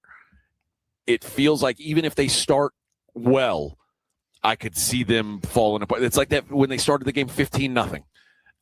Was it Game 3? They started 15-0, and then they ended up losing that game. I could see a similar thing. I feel like that youthful exuberance, the energy they're going to come out with, I feel that they're going to come out strong. But I just think it's going to be hard to maintain for a full game. But I think that you've got a valid point that they've not been here and they're tired. But I do look back to the last game. With about 6 minutes to go, they cut it to 8. Yeah. And I think if they'd have made a shot or two, and remember, that was the sequence that turned into 7 points the other direction. It was the technical, there was a dead ball foul, and before you know it, they were down by 7 again. But I think if they'd had an opportunity to hit a shot and get it down to 6, get it down to 5, suddenly that energy shows back up, and they were still there late. But once that happened, you saw the shoulders slump, and they were done. I think that there's enough want to. Now, again, these guys have never been here. I don't know how deep their reserve tank is. That's one of those things we're all going to learn. I think that Wemby doesn't know what his reserve tank looks like. It's kind of like when you get to you guys at the end of your basic training had a thing, right? You had to go through a gauntlet. Like you prep for 4 weeks, and this last week was Hell Week. This tonight is Hell Week because they're going to go places they've never been before. Do you have that thing to carry you through when you didn't think you had anything left? And do you have enough of those guys to do that? You don't need everybody, but you need 3 or 4 of those guys to go places they've never been and do things that they didn't think they were capable of doing. And that goes to the late game collapse. We know what you've done. We know it's happened before. Do you to be considered what you think you are? You're going to have to pass this test. You're going to have to do it. I think it's 50-50. I think it's there. I don't have any doubt that they're not capable of it, but I'm dealing with youthful personalities. I heard Steph and I heard everybody bitching the other night about the refs. Stop. That's not your job, players. That's not. Don't focus on that, man. When I hear Steph Castle like, man, I can't even touch him. We know it. Everybody else knows it. You got to act like you don't know it. Even if in the back of your mind you do. You don't say that out loud. You go defend as hard as you ever were, and you question every freaking call like you have been. If you start acting like you're playing like the refs want you to play, you've already lost. So that bothered me because they're seeing the press. They're hearing us. They're hearing other people bitching about flopping and all that. Dude, you'll lose a game faster than anything blaming refs. You already lost if you walk in. I agree with that. Yeah. So I hated hearing that the other night, even though he's right. Even though he's correct in what he's saying. Get your fine afterwards. Yeah. Dude, every player in the NBA still playing has a right to complain about the refs. I mean, they're always going to have a problem. Refs are human. But the moment I heard him talking about it, I thought, oh, no, they're on their social medias. They think that the population will sway the refs. You believe that the refs going to pay any attention to me? No. Just know that every time the Chiefs win the Super Bowl, there's the pictures of a referee and Patrick Mahomes hugging and kissing at the end of the game. We bitch about it. It's not fair. It never changes. Tom Brady they would call a sack if the dude was 3 steps away. Like, oh, dead ball. We're not even going to let you hit him. That's just the game. It doesn't help to complain. The moment I hear that, let your coach bitch, let your GM bitch, let me bitch, let AJ bitch, let the voices bitch. You can't say it. I think the other thing that is rough for the Spurs right now is they've had about 7 guys playing that they feel like they can trust, and the Thunder have played about 9 of those guys. And they got really lucky in that some of the dudes that they had to rely on stepped into the gauntlet. I mean, they really AJ, even though he's not played well, carried them for a long time.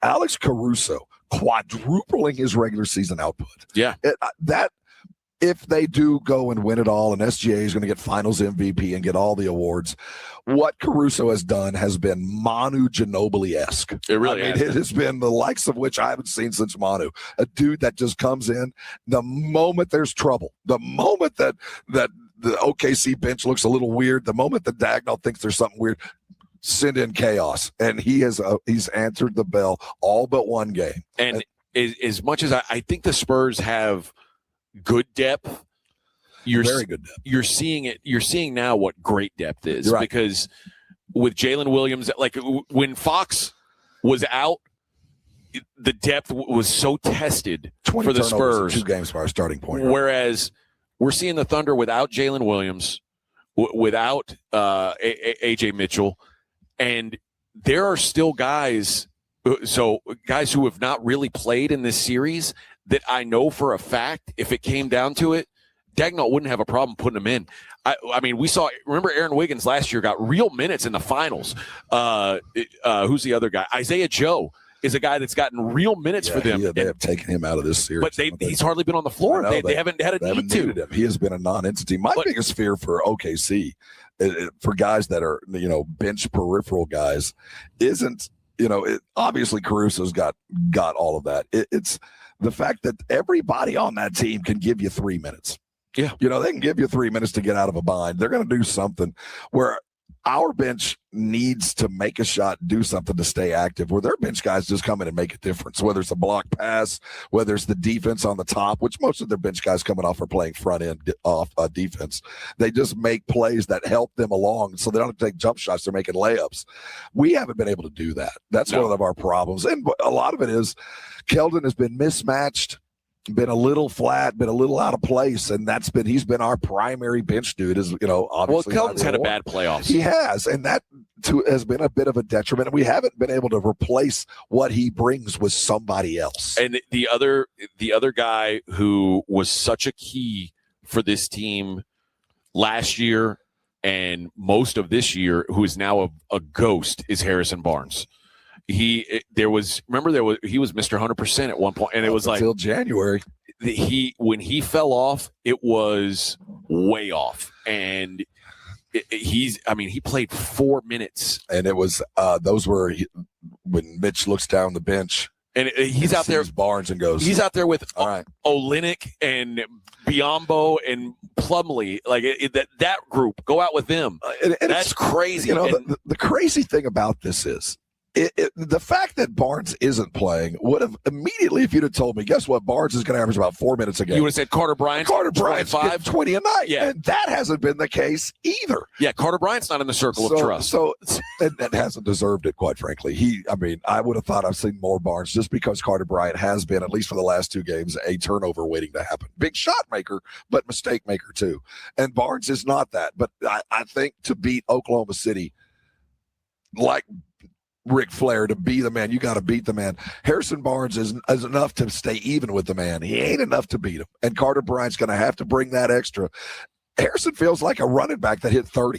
He feels that way. It really does. And that was it, because he's literally not been able to keep himself on the floor for whatever reason. And I still think there's value to him, because he's literally, I guess I shouldn't say literally, because Luke Cornett has a title, but Harrison Barnes is the only guy who's played a key role, is a real winner on this team. And you know what? Don't be surprised to see a lot of minutes from Harrison tonight. If I'm Mitch Johnson, I might fall back on the knowledge and maybe put up with whatever he doesn't offer. And fall back on a guy who probably doesn't have tired legs. No, well, I quite frankly, with that. Carter Bryant, they may have to put him out there tonight. And I know you're saying they've had no reason to trust him, and they really haven't, but one thing I know about Carter Bryant is he shouldn't be tired. Well, he's a big shot maker. That's the only reason I might keep out there. But he's also a consistent fouler and turnover guy. And a game like this, I can't turn the ball over, man. So that's the reason you play a guy like Barnes. He might not give you a lot, but he ain't going to take away.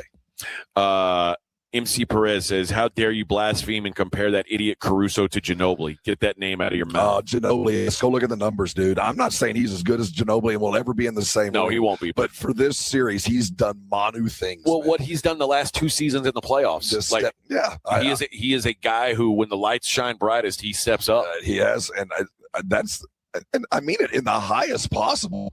To me, I can't compare anything to anything better than what Manu was capable of. This has been Manu-esque. The dude comes in, hits every open jump shot, defends Wemby effectively, does all those little things for about 8 minutes, and the tide turns, he goes and sits down.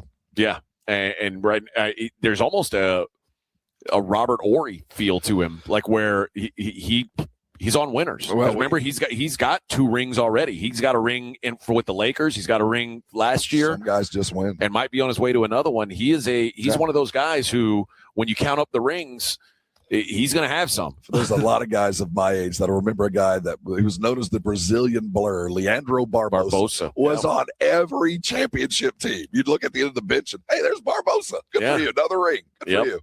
All right, let's take a break. We'll wrap up the second hour, almost halfway there on a Thursday. It's the Morning Huddle 94.1. Got a buddy who thinks he knows baseball? Perfect. On Rangers game days, prove it with the Morning Huddle's Rangers Double Dinger Payday. Pick the Ranger you think will launch it out of here. He hits one, you and a friend are headed to a Rangers game. He hits two. Now, you've got tickets and hotel. Yeah, you're making a night of it, and your buddy's buying the first round. Wake up with the Morning Huddle. Call your shot and win the Morning Huddle's Rangers Double Dinger Payday. 94.1 San Antonio Sports Star, South Texas home of the Texas Rangers. The John Clay Wolf Show. Here's what's going on in the Wolf Pack. How much is the table dance? Every penny's worth of your $150. $150. And if you don't have $150, Right. just talk to my friend Janice. Okay. She's in your price range. She's a big girl. She's got that lazy eye. The John Clay Wolf Show. Listen to the John Clay Wolf Show, Saturday morning at 8 on 94.1 San Antonio Sports Star. San Antonio, there's a new place to watch the NBA playoffs, Novo Brewery. Over 80 feet of massive video walls, cold craft beers, and hard kombucha on tap. This is not your average sports bar. And the food, we're talking juicy, thick-cut ribeyes, Brazilian empanadas, stacked burgers, carne asada fries, and more. And here's the best part. Novo Brewery has its own private entrance, completely separate from North Star Mall. Pull up, walk in, game on. Late hours, legendary atmosphere. Check out the menu and taps at novobrew.com. That's N-O-V-O brew.com. Some people reach a line and stop. Some hit a wall and turn around. Then there are the ones who cross the line, climb the wall, face obstacles, and turn them to their advantage. That's where we come in. We're the next rodeo. We design bold marketing that drives real growth. A creative partner for businesses ready to push forward beyond what's expected. The Next Rodeo. Learn more at thenextrodeo.com. For adults with Crohn's disease or ulcerative colitis symptoms, every choice matters. Tremfya offers self-injection or intravenous infusion from the start. Tremfya is administered as injections under the skin or infusions through a vein every 4 weeks, followed by injections under the skin every 4 or 8 weeks. If your doctor decides that you can self-inject Tremfya, proper training is required. Tremfya is a prescription medicine used to treat adults with moderately to severely active Crohn's disease and adults with moderately to severely active ulcerative colitis. Serious allergic reactions, increased risk of infections or lower ability to fight them, and liver problems may occur. Before treatment, get checked for infections and tuberculosis. Tell your doctor if you have an infection, flu-like symptoms, or need a vaccine. Explore what's possible. Ask your doctor about Tremfya today. Call 1-800-526-7736 to learn more or visit tremfyaradio.com. It's the Morning Huddle with AJ Hoffman and Rob Thompson.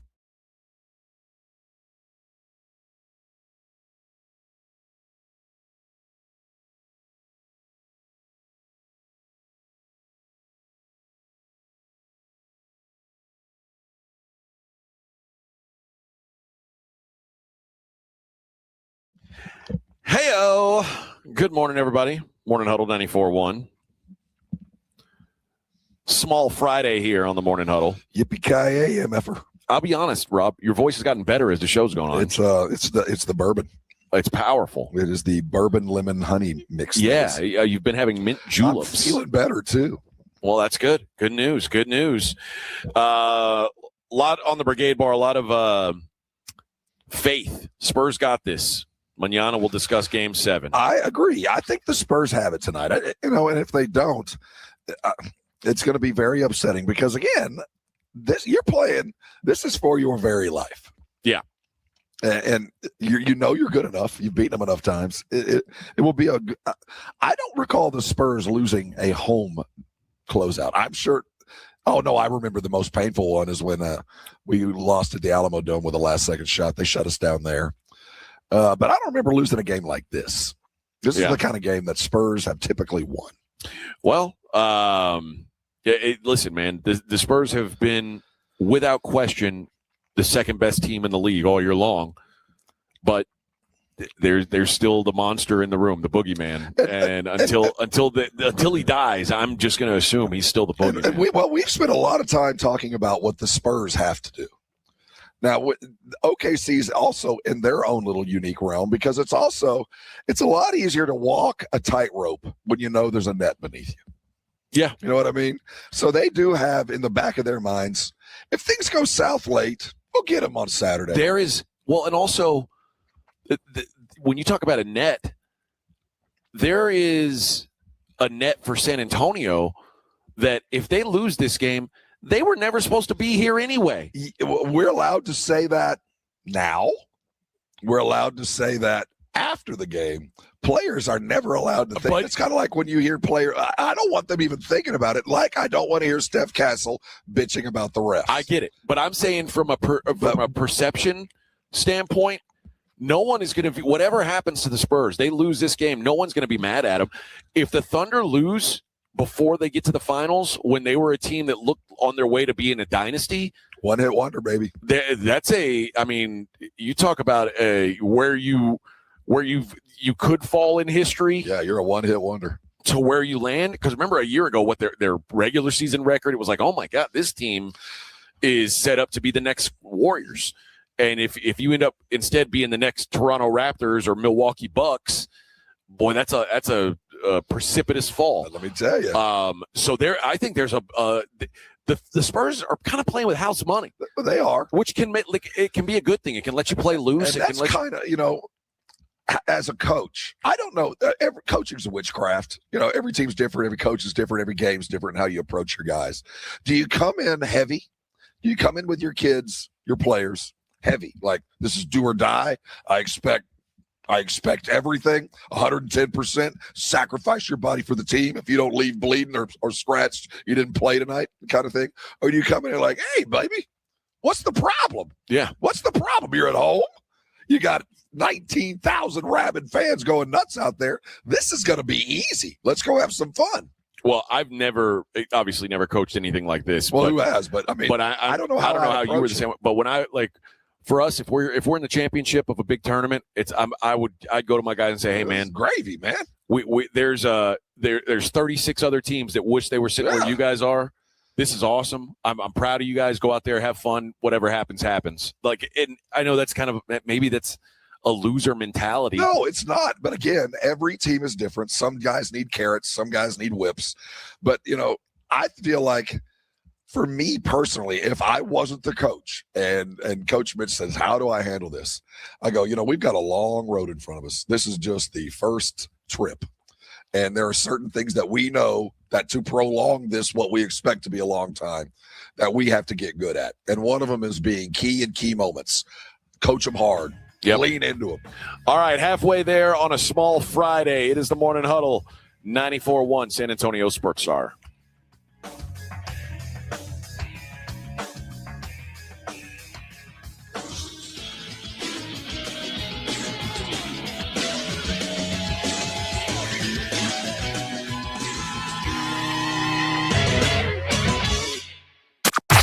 KTFM Floresville. The San Antonio Sports Stars studios are powered by the City of San Antonio Metro Health. During Asthma Awareness Month, Metro Health reminds you asthma doesn't have to keep you off the court. Know your triggers, follow your game plan, and stay ready to play. Go Spurs go. 94.1 San Antonio Sports Star traffic from News Talk 550 KTSA. Good morning. Working a trouble spot on 1604 westbound. It's just before Judson Road, accident center lane. 10-12 minute delay has you stop and go from 35. Now 35 southbound Judson on down to O'Connor. That's some ongoing road work. It's causing a 20-minute delay. It's got the roadway reduced to one lane. Stop and go from Schertz Parkway. If you need an alternate route, Nacogdoches. 281 southbound, the off-ramp to 410. We've got an accident. The right lane of the flyover ramp blocked. I'm Debbie Alcacer, KTSA, Time Saver Traffic. The Game7 Law Firm is one of the most trusted names in personal injury law across the state of Texas. We have Jose here with the Game7 Law Firm to share what makes working with your firm different than others in the area. We pride ourselves as being an open line of communications. We don't have an automated service. You're not going to ever dial our phone number and get some robot on the other line. You're always going to get a person 24/7.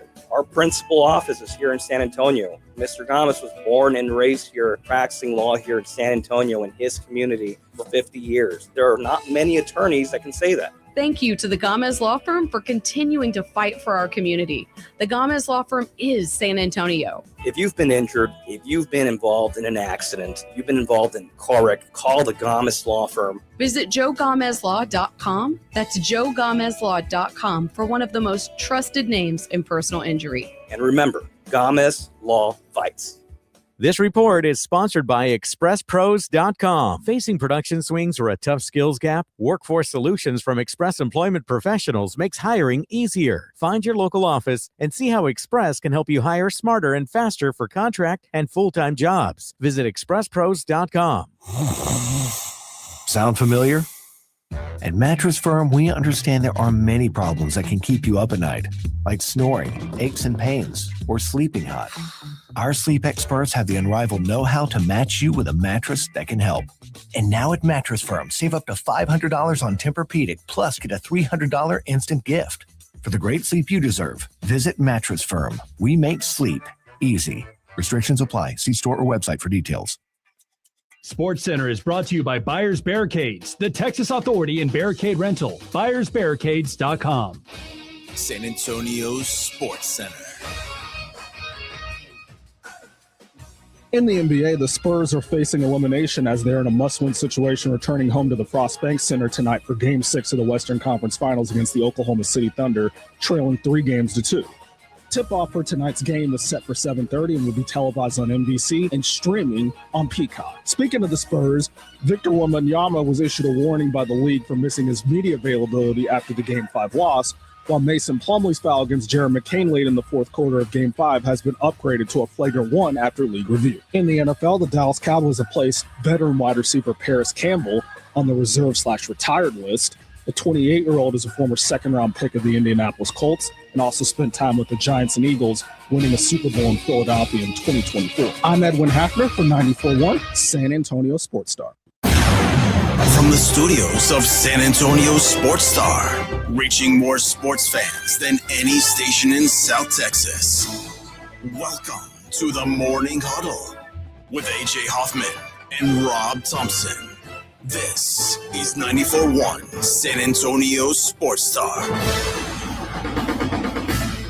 Hello, friends. 8:01 on the Morning Huddle, 94.1 San Antonio Sports Star. Welcome in. Hope everyone's having a good Thursday. Hope you guys are all prepared. Your bodies are prepared for tonight. Yeah, I need to head down by military and grab the and if we don't win, and we're going to win, but if we didn't, is there going to be like a closeout sale? I would hope so. We have like some sale discounts on Friday. Yeah, I would hope so. So like the Salesian nuns or something. Yeah, remember this. So. We've got to have some kind of a deal to, can't ship it all over to Africa. Exactly. Let us buy some of this stuff. Right, and we would. Spurs Western Conference title. No, Western Conference runner-up. You could get those shirts made. Yeah. Just get it. It's not one you want to wear. I'm telling you. I have a drawer full of shirts from like 01. or yeah, it was 01, 02, 04. All the ones we didn't win. When you got the shirts, like, well, I'm never ever going to. The memories are far too painful. Yeah, I'm telling you, Fanatics sends me an email every day. Gear up for the final, for the Stanley Cup final, and I'm like, You it's like Western Conference champions gear. Nope. Just like the hockey players won't touch the trophy. I'm not touching that gear. It showed the Knights posted a thing yesterday where it's bad luck to touch the trophy after the right. And the their first year when they made it to the Stanley Cup final. Somebody accidentally, one of the guys grabbed it in the picture and and then the next time they made it, they were like, no, nobody touch it. And then yesterday or last week or 2 days ago when they won it again, one of the owners came up and he was going to touch it. And Mark Stone was like, hey, no touching. And it was an old-ass man. He went, oh, bad mojo, bro. A couple of years ago, when we were going for it, it wasn't when we won it in 14. It was the year we lost it with the free throws and all, with Ray Allen. Uh-huh. And they brought the trophies to San Antonio during the finals. Okay. And, we were it was like week 2, and the NBA crew showed up, and they were showing video of our 4 trophies going down the river, and they had me driving the boat. You were driving the trophies around? I was driving the trophies around when they were the NBC or whoever the TV crew was shooting video of the trophies on the riverboat. And, I got to hold them, and I felt like, is this bad luck? Should I be touching this year's trophy? I had no trouble touching the old ones. Right. But this one, I felt like, man, am I bad mojo? It turned out to kind of be. Really? I blame myself. I bet for Ray Allen's shot. I bet one of the players must have touched it. I don't think that. No, they maybe at some other point because the players weren't even there. But I held it. I was like, hey, and then wait a minute. I just held the 2014. It was. I think I gave us the bad mojo. Man. Yeah, well, luckily Kawhi came and made that right. Yeah, well, thank you, Kawhi. By the way, I did want to tell you when I was at the game the other night, I spotted 3 Kawhi Leonard jerseys. God. Now it's time to retire. There should be a trade-in. You can trade it in on anybody you want. I would think so, but yeah, I saw, and I get it. Maybe you buy one jersey and you're like, I'm not buying another jersey because you don't want to get burned again. I get it, but that one's already on fire. That's a bad one. That's bad mojo, man. I refuse to acknowledge his existence. I wish him peace and a good life, just not around me. What about? Do you think it's bad juju for them to wear it? Like, should they? Because some of these guys, it might be their only Spurs gear. Is it worse to not wear Spurs gear? Suit up. Okay, but I do think that the Spurs should allow a trade in. This guy, of all of them, I'm for it. Bring it in. We understand. Trade it in. Yeah, I'm for it. I would, and maybe it's even like, I don't know. Even if, let's say, for instance, Harrison Barnes isn't back next year. Let the shop take all the Harrison Barnes, whatever inventory they've got, into a trade-in. You should be able to. For Harrison, if you bought a Harrison Barnes jersey, you kind of, it was rather a transient thing anyway. No, but what I'm saying is, so that way the Spurs aren't out any real money. Like, once a player leaves, if Barnes is, or like a Chris Paul, like you could get a Spurs Chris Paul jersey for your Kawhi Leonard jersey. It doesn't cost them anything. They were gonna throw away those jerseys you anyway. And I are on the same track. What I was going to say is bring your Kawhi jersey, and we'll give you one of those ugly brown ones from last year. That's a good idea too. The weird ones that we go one-offs that nobody wants anymore. Yeah, you can have that one. At least it's got a player that we like. Yeah, and you can upgrade because we can't sell them. Yeah, those city edition ugly stuff. You can bring it in. Well, you can have those. That might be the move. We'll take all the individual numbers and letters off these other jerseys, and we'll reuse them. What's it? Harrison Ingram. We've got you a Harrison Ingram jersey. Fair enough. He's current, right? There's a possibility. There's a world where one day, but no matter what, people will like him better than they like Kawhi. Well, you like okay, you trade in. You want a Biyombo?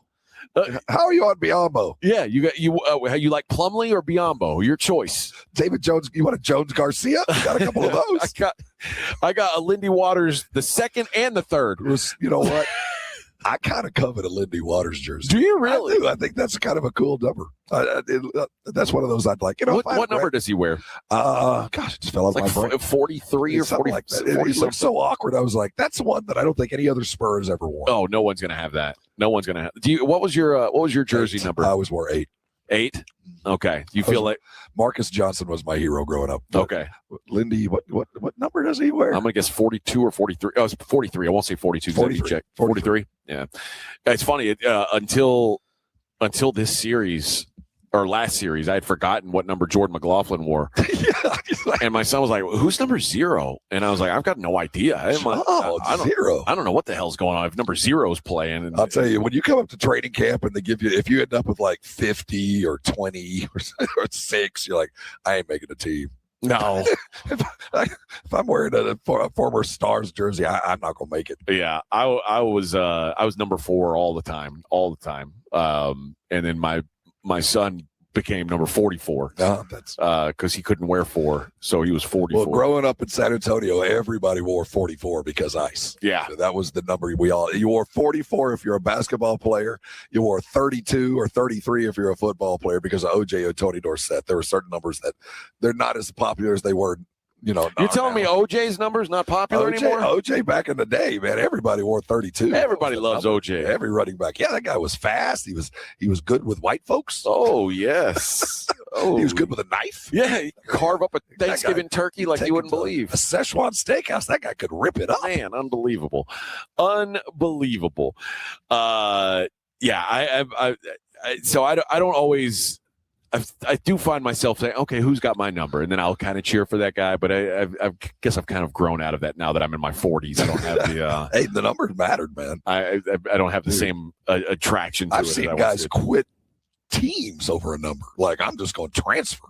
Yeah, well, I've seen it. You know what? Speaking of transfer, I had another story I wanted to get to. The deadline's come and gone. The NBA draft withdrawal deadline was yesterday. Okay. Which is dumb. And got a couple names. Tonde Yusufu is out of the draft pool. I don't. He was the wing at Baylor. Oh yeah. Yusufu. He is now he's out of the draft pool, but he's not going back to He's Baylor. going to St. John's. Yeah. So the Johnnies have a pretty good thing returning here. The other big decisions, Abuka Okore and Koa Pete are staying in the draft. Koa Pete is a big one because Koa Pete could have gotten a lot of money to come back to college. He was an expected top 5 pick coming out of high school. He wasn't the number 1 overall recruit, but he was in the top 4 and has fallen. Now, the good news is for Spurs fans, because he has fallen, he could very well be hanging around there at 20. It's possible. Now, we'd be adding yet another child to this roster, but he very well could be because he's got the body and he's got the potential to be everything the Spurs want. So this might be very good news for the Spurs. Returning to college, but in the portal, Milan Momcilovic, the best shooter in the country last year at Iowa State. Yesterday in a potential draft, the Spurs have already worked him out. Well, he's going back to school. Yeah, that's kind of surprising because I saw a list of the mid-level dudes that the Spurs had worked out. And if you pay attention, I don't know where I saw it. I'll put it on my socials later. These were all of the low-end Division I, Division II dudes that are really good on their team that we've never heard of. There's about 25 of them on there. And this Milosevic was one at the top of the list of the guys that they worked out. So I think they were looking at him in a second round, and he saw a second-round pick. He was the best shooter in the country last year. He's kind of a one-trick pony, but it's a pretty damn good trick. He's a little slow, but man, quick trigger. Returning to their respective programs, Amari Allen going back to Alabama, Billy Richmond going back to Arkansas, Andrei Stojakovic going back to Illinois, which is a big deal for them. He didn't need the money. Jeremy Fears Jr. going back to Michigan State. I mentioned Yusufu going to St. John's, and Tyler Tanner going back to Vanderbilt. Fears is a bit of a surprise too. I don't know I don't know how much I feel about how good I feel about Fears. I don't know how much better he can get. That's a good question. I think he might have a good point. So not a lot of huge surprises, maybe other than Pete, who Pete was again a guy who could have made a whole lot of money just staying in college, and his draft stock isn't what he thought it was going to be. So it's a calculated risk for sure. Well, it's that race to the second contract. If you believe you're that good, go pro, and then you'll get that second deal. The front runners to land Momcilovic, Arizona, Kentucky, Louisville, and St. John's are your front runners. Yesterday he's going to land in St. John's. Okay. Well, man, St. John's is putting it together then. No surprise that Rick Pitino they're already bringing back Ian Jackson, Ruben Prey, Lefteris, Casper Ponto. They've added Yusufu. They added Donnie Freeman, added Avery Brown. They've got some ballers, man. And they've got some overseas guys they're bringing in too. They're doing kind of the Kinda, not anywhere Will Wade, but yeah, they kind of are. It's funny when you watch how the Knicks are performing, and the whole city of New York's just on fire for hoops. Sure, it's going to raise the Red Storm's value. It's going to raise the St. John's value. Money will start coming in more than it used to, just because the Knicks are better, and that basketball fire, which is New York's a basketball town first. That you might say it's baseball because of the Yankees. When basketball is hitting in New York, it's like no place else in the world. I mean, there's nobody talking about the Yankees right now, and God bless the Knicks, because there's no one talking about the Jets right now. Exactly. I mean, normally, what are they talking about on ESPN? The Jets. No, thank God there's none of that. It's all, is Jalen Brunson the greatest player in Knicks history? Back to their roots, I do believe basketball is the preeminent sport in New York. It's just been so desperately bad for 60 years that you haven't talked about it. But when they get a chance, that city goes nuts. All right, guys, the playoffs are here, and, man, we're running out of time with the playoffs. We've got, at most, 9 games left in the NBA season, at most. And you want to get on the action, you want to win some money, you can do it at Underdog. And it's so easy to do. Are your favorite players going to go higher or lower on their stats? Or rebounds, points, steals, assists, more, whatever it is, that's what you're looking at. And if you get it right, you go up to 5,000 times your cash. I'm going to be on Alex Caruso again tonight. Alex Caruso has gone higher on his points in 4 out of the 5 games. I'm expecting him to do it again. And guys, just keep the money rolling in. And if this is kind of a hedge in your mind, if you feel like the Spurs are in trouble, hedge with who you think is going to beat them. If you feel like the Spurs are going to win, hey, go all out with the Spurs too. Download the app today. Use my promo code Alamo. You'll get $50 in bonus entries when you play your first $5. It's promo code Alamo, Underdog. Make picks, win money. Must be 18 plus and present in Texas. Terms apply. See assets.underdogfantasy.com/web/play and get terms _DFS_.html for details. Concerned with your play? Call 1-800-MY-RESET or visit www.ncpgambling.org. If you miss the Blitz with Jason and Joe, then you miss this. I just saw something on Twitter that's kind of funny. Mike Finger has a great column today, as he typically does in the San Antonio Express News. Somebody retweeted it and said, another banger by Finger. And Mike said, why is that not a normal phrase? So you want to make finger bangers, you think? Why has the Express News not done more with that little play on words? Because it is true. His name is Mike Finger. And his articles are bangers. His articles are bangers. Right home with the Blitz. Afternoons 2 to 6 on 94.1 San Antonio Sports Star. San Antonio's newest sports headquarters, Novo Brewery. Craft beers, full bar, hard kombucha on tap, a handcrafted food menu, and massive LED screens. Attached to North Star Mall with late hours. Visit novobrew.com. That's novobrew.com. When you're hiring, have you ever felt like you're missing out on meeting truly great candidates for your roles? It seems impossible to find them, but they have to be out there somewhere, right? Well, they're not hard to find when you know where to go. And that place is ZipRecruiter. And right now, you can try ZipRecruiter for free at ZipRecruiter.com/radio. ZipRecruiter helps 10 million people with their job search every day. And because these people are actively looking for jobs just like yours, it's easy to find the right person right away. In fact, 4 out of 5 employers who post on ZipRecruiter get a quality candidate within the first day. But if you're not using ZipRecruiter, you're missing out. So see what it's like when the impossible is easy. When you go to ZipRecruiter.com/radio right now to try ZipRecruiter for free. Once again, that's ZipRecruiter.com/radio. ZipRecruiter.com/radio. Never miss out on great candidates with ZipRecruiter. Hello, my name is Jason Thompson. I'm an attorney here in San Antonio and have been practicing law here since 1994. And in the past 30 plus years, I've helped hundreds of San Antonians injured by negligent drivers.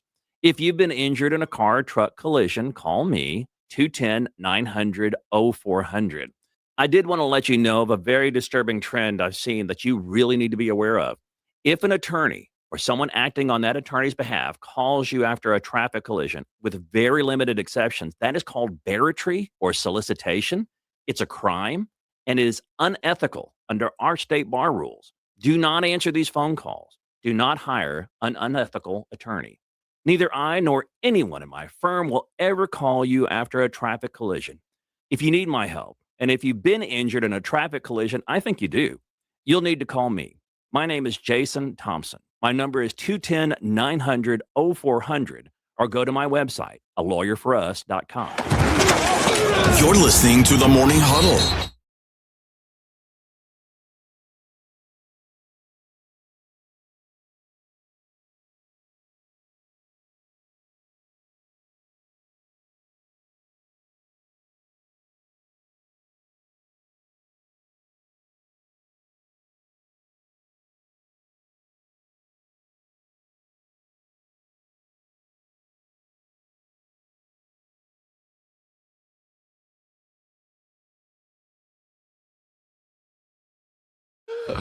Welcome back. We were need to go find that video. watching the video of the one-armed lady who got pulled over by the cop, and the cop just sticking to his guns. She was magnificently calm. Oh man, I'd have lost my mind. You saw me doing what? He's like, so obviously you didn't see me doing that. And he's like, well, maybe not with your right hand. And she's like, you mean with the hand I was driving with then? Like, yeah, funny stuff. Very funny stuff. If you can, go find it. She's on TikTok and Instagram. It's slightly off balance. And worth a look. I think she should run for city council there. I think she might win. She might win. Let's see. Some of the now people are talking about Mitch on the brigade bar right now. So people saying some of it's not on him. This roster isn't constructed for how he's getting schemed. Well, there's some of that. I'll agree with that. I don't know. Well, we're woefully short at one position where we don't have a power forward. Yeah. We have a couple of centers. And we have a couple of big forwards that aren't power forwards. Right. And we have a deficit there. Now, the good news is neither does Oklahoma City. They don't really have. Will is kind of a rugged dude, but he ain't a power forward. Chet is kind of their power forward. But that's what I'm getting at. But they play Twin Towers. Yeah. They do play a lot of Chet and Isaiah together. And that just decimates the Spurs with offensive rebounding unless Wemby is having one of his alien nights. So we're not constructed as the team will be when they become absolutely dominant. Yeah. And the next step will be a consistent shooter and a rebounding mobile power forward. And we don't have either one of those right now. So yeah, there's some more work to be done. The problem is when you say a consistent shooter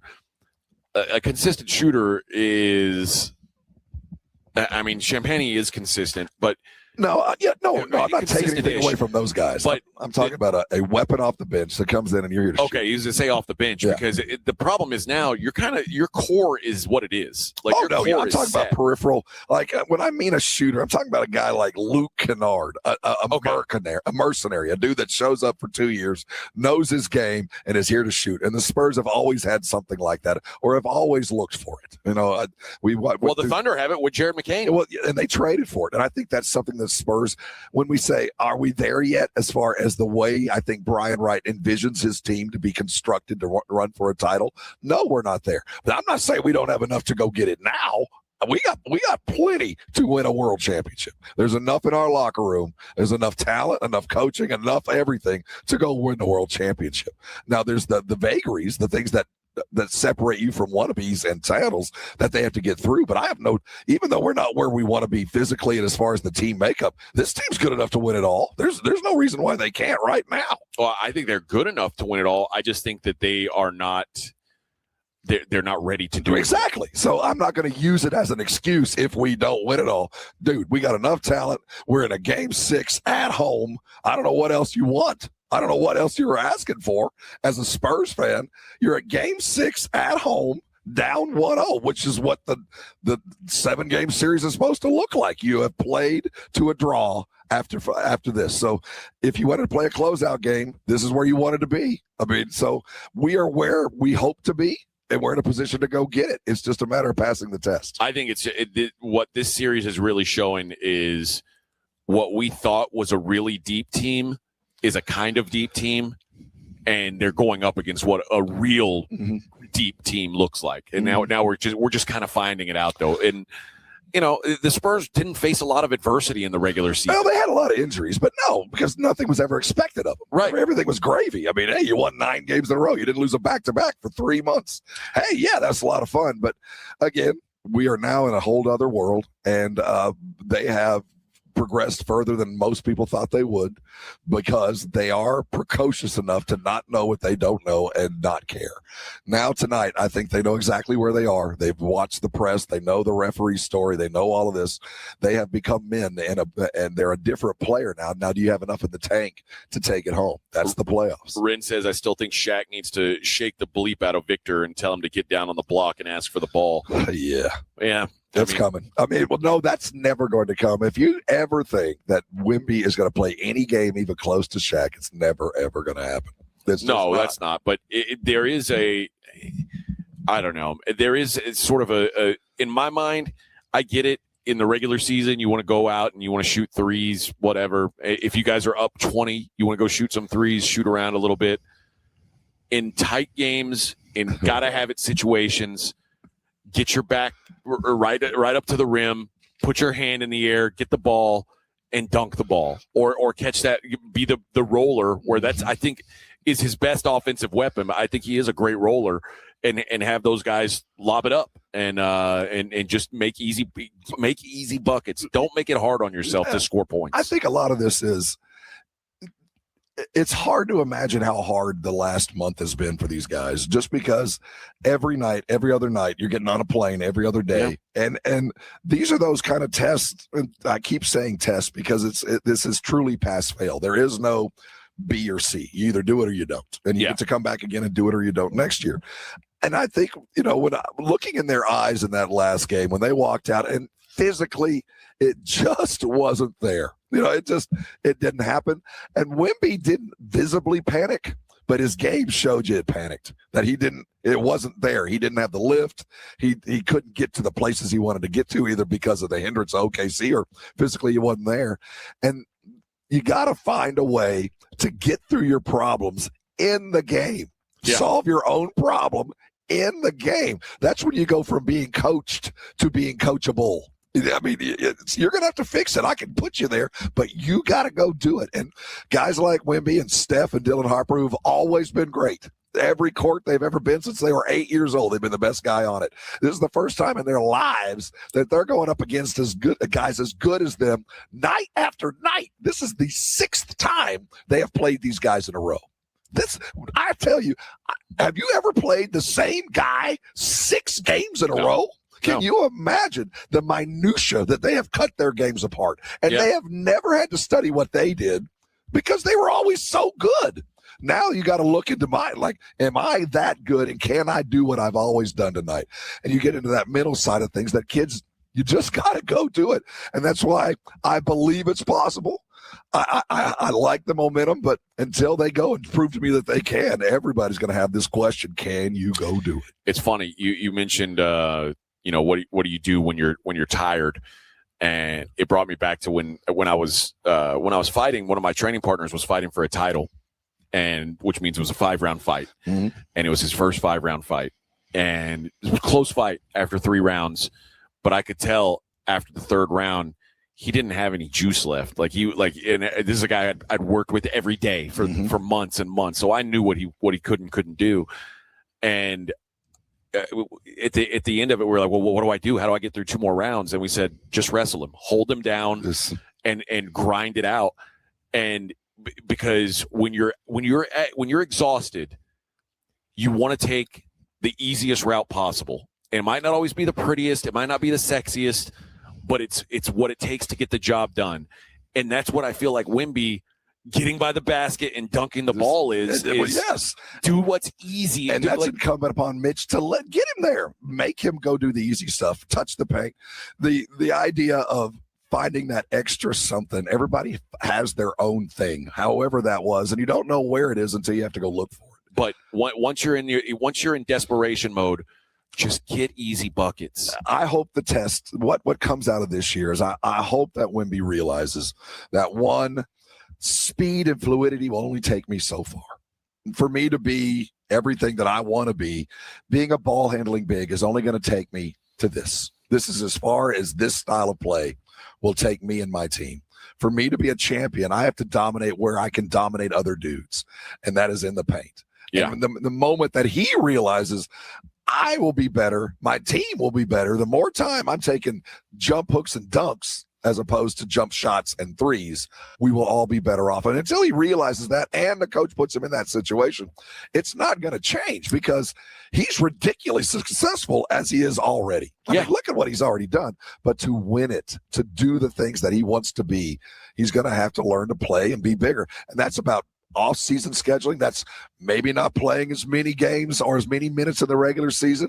Maybe that's a little bit more protein in the day where you're going to be a little bit heavier. You're not going to be able to run as fast, but you'll be stronger. You're not going to be able to do some of that sprinting stuff, and you might not get 28 minutes. It might be 24 because you're heavier, but those 24 points of minutes will be a lot more dominating. All right, 8:29 on the Morning Huddle. We'll be right back. It is the Morning Huddle 94.1 San Antonio Sports Star. 94.1 San Antonio Sports Star traffic from News Talk 550 KTSA. Good morning. 281 southbound Tacoma got an accident center lane. 12-minute delay, slow from Thousand Oaks. 281 southbound the off-ramp from 410. We've got a wreck that right lane of the flyover ramp blocked. 1604 westbound before you get to Judson Road. This wreck in the left lane, that's causing a 12-minute delay. And on 35 southbound Judson on down to O'Connor road work. It's got the roadway reduced to one lane. I'm Debbie Alcacer, KTSA, Time Saver Traffic.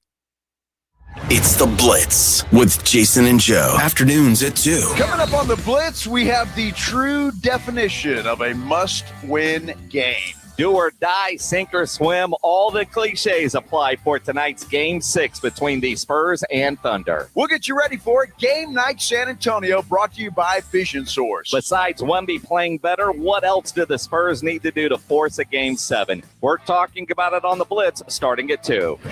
The Blitz with Jason and Joe. Afternoons at 2 on 94.1 San Antonio Sports Star. I want you to wake up every day and pull yourself a big old glass of water out of your sink and not even think about it, right? Just pour the glass of water and carry on. If you had a Connecticut, that would be your morning. See, with a Connecticut, all those worries about what your water's doing to your pipes and your appliances out the window, no longer a concern because they've got the awards to prove how good they really are. They've got the people like me who have had a Connecticut for 30 years now, feels like, without ever a problem. So if you've ever considered getting a Connecticut and thought they're too expensive, first of all, you're wrong, but now's the best time to do that. Write this number down, 656-PURE. Call that today. They're going to come out. If you're already plumb for such things, they'll put a water treatment system in your house to prove to you what I'm telling you. And after you decide to buy, there's some bonuses there. A reverse osmosis drinking station. I had to buy this thing. You'll get it for free. You want to talk about never need another water bottle in your life, in your home. They've got the decor to match your sink when they put it in there, and that's just for becoming a Connecticut customer. You need to go to get the details. I know I would. Go to ConnecticutSA.com for all of those, but now's your chance. Here it is. It's a Connecticut. Call them today. Get what you need, and come by and thank me later. This report is sponsored by the Hartford Auto Insurance. Wait until you hear this. You could save hundreds by switching to AARP Auto Insurance from The Hartford. Visit trusthartford.com. The Hartford, your protection is our passion. The Hartford Insurance Group, Inc. pays royalty fees to AARP for the use of its intellectual property. AARP and its affiliates are not insurers. Savings vary. Hi, I'm Dr. Jason Garrett with Arasti. If pain is slowing you down, you don't have to live with it. We target the source of your pain for fast, lasting relief. No pain pills, no surgery. Most patients notice results in just one visit. We accept most insurance plans, so getting help is easy. Don't wait. Visit Arasti.com today. That's AIRROSTI.com. Arasti. We fix pain fast. To find the location nearest you, visit Arasti.com. What does it mean to work with one of the largest personal injury law firms in Texas? At Thomas J. Henry, it means we can take cases all the way to trial when others would have accepted a low settlement offer. It means Thomas J. Henry can put our team of legal minds, investigators, and medical experts to work for you. It means you get personal attention and access to our team when you need us. Visit thomasjhenrylaw.com. Thomas J. Henry, the name you know, the firm you trust. Principal Office, San Antonio. Children want and need to be active. Sometimes everyday activities can be difficult for children with asthma. May is Asthma Awareness Month. The City of San Antonio Metro Health's SA Kids Breathe program is here to help. This free program offers education to better understand and control your child's asthma. If you have a child with asthma between the ages of 3 and 17 and live in Bexar County, call 210-207-7282 or visit sa.gov/health. Lunch was great, but this traffic is awful. Can we stop at a bathroom? Are you all right? I keep having stomach issues after eating, like diarrhea, gas and bloating, abdominal pain, and sometimes oily stools. Sound familiar? Those stomach issues may actually be a pancreas issue called exocrine pancreatic insufficiency, or EPI. Creon pancrelipase may help manage EPI. Creon is a prescription medicine used to treat people who can't digest food normally because their pancreas doesn't make enough enzymes. Creon may increase your chance of fibrosing colonopathy, or rare bowel disorder. Tell your doctor if you have a history of intestinal blockage or scarring or thickening of your bowel wall, if you are allergic to pork, or if you have gout, kidney problems, or worsening of painful swollen joints. Call your doctor if you have any unusual or severe gastrointestinal symptoms or allergic reactions. Take Creon as directed by your doctor and always with food. Do not chew capsules, as this may cause mouth irritation. Other side effects may include blood sugar changes, gas, dizziness, sore throat, and cough. These are not all the side effects of Creon. Call 800-633-9110 or visit creoninfo.com to learn more. That's creoninfo.com. I'm asking my doctor about EPI and if Creon could help. Okay, I have to tell you. I was just looking on eBay where I go for all kinds of things I love, and there it was. That hologram trading card. One of the rarest. The last one I needed for my set. Shiny like the designer handbag of my dreams. One of a kind. eBay had it, and now everyone's asking, ooh, where'd you get your windshield wipers? eBay has all the parts that fit my car. No more annoying. Just beautiful. Millions of finds, each with a story. eBay. Things people love. San Antonio's Sports Center. In the NBA, the Spurs are facing elimination as they're in a must-win situation, returning home to the Frost Bank Center tonight for Game 6 of the Western Conference Finals against the Oklahoma City Thunder, trailing 3-2. Tip-off for tonight's game is set for 7:30 and will be televised on NBC and streaming on Peacock. In the NFL, the Dallas Cowboys have placed veteran wide receiver Paris Campbell on the reserve/retired list. The 28-year-old is a former second-round pick of the Indianapolis Colts and also spent time with the Giants and Eagles, winning a Super Bowl in Philadelphia in 2024. I'm Edwin Hafner for 94.1 San Antonio Sports Star. This is Joe Ryan.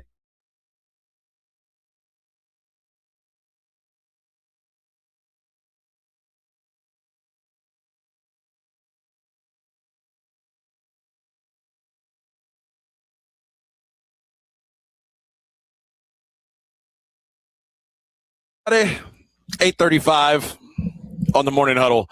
Yesterday we were talking about Mackenzie Shirilla, the Hell on Wheels gal, the crash killer. How old is she? She's 20. She's 20 now. She was like 18. No, she was like 16. She was 17 at the time. Yeah. Well, the bad thing about these documentaries coming out is people start to dig in a little bit deeper. And now there's recorded jailhouse phone calls between her and her mom. She recently was complaining about a couple things. Particularly prison food is not appealing to her. I would probably agree. She says that she feels like it's unfair that she's fed this. Yeah, this isn't what she should be eating. But her main concern was her iPad. She really misses her iPad. She said, I really want my iPad, though. Now, mind you, she said, I'm not able to sleep at night, and that the iPad will help me go to sleep at night. But she's asking her mom, can you call and ask? Please ask if they'll let me have my iPad. And she said, listen, the cops are going to treat this as a special request. You'll get it when you get it. And she says, why the F, man? What, like? She's like the epitome of it. If you took the worst quality of every 16-year-old girl, yes, and piled it into one human being. She said the food was being served. She said the food being served is no good. She said, I need to, she did start paying for food with her own money. Part of it was from her parents. A lot of it came from sugar daddies that had fallen in love with her. But she basically was finding out how much of the or she was finding out about her cult following, through these phone calls. She was like, Kinsey, today you're on the Today Show. She was disappointed after learning her story didn't make it to TV, but was picked up by the NBC program as an online story. She was like, I thought you meant the Today Show, like the TV show. No, it's a Today Show website you made it on.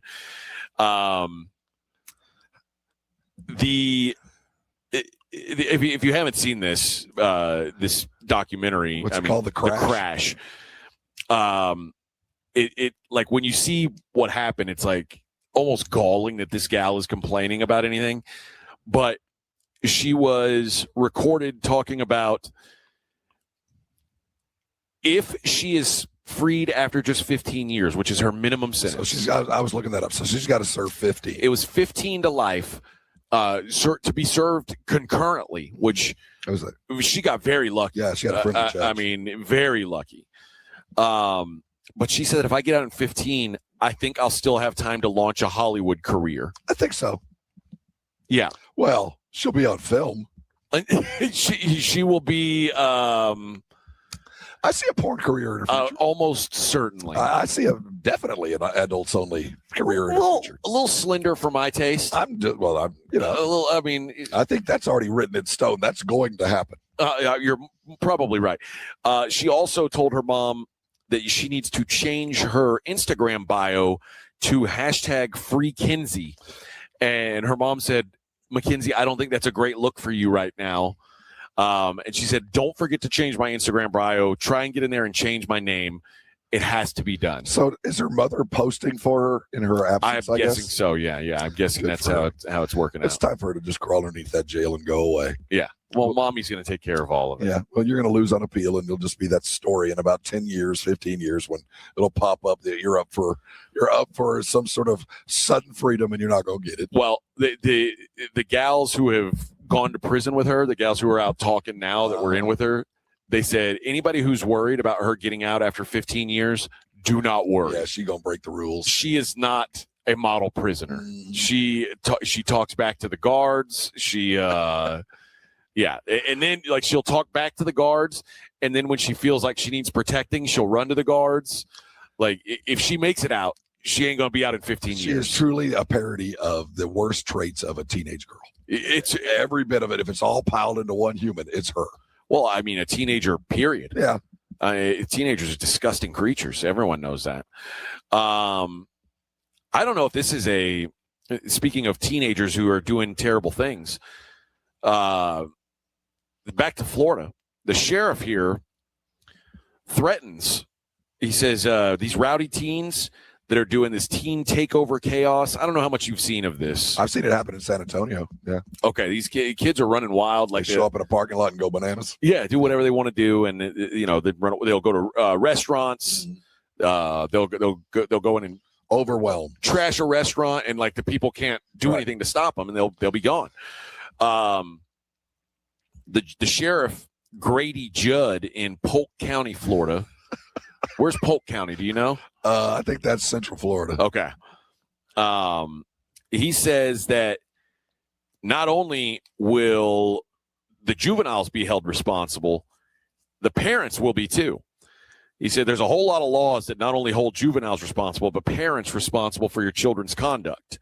With summer around the corner, we want kids to have a good time and a fun time. They worked hard in school this year.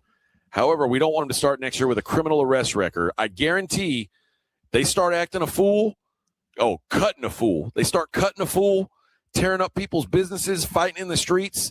We're going to light them up, all of them. I suggest you use a rubber hose, officer. And then mama and daddy, if you don't hold them accountable, we will. We're going to hold you accountable.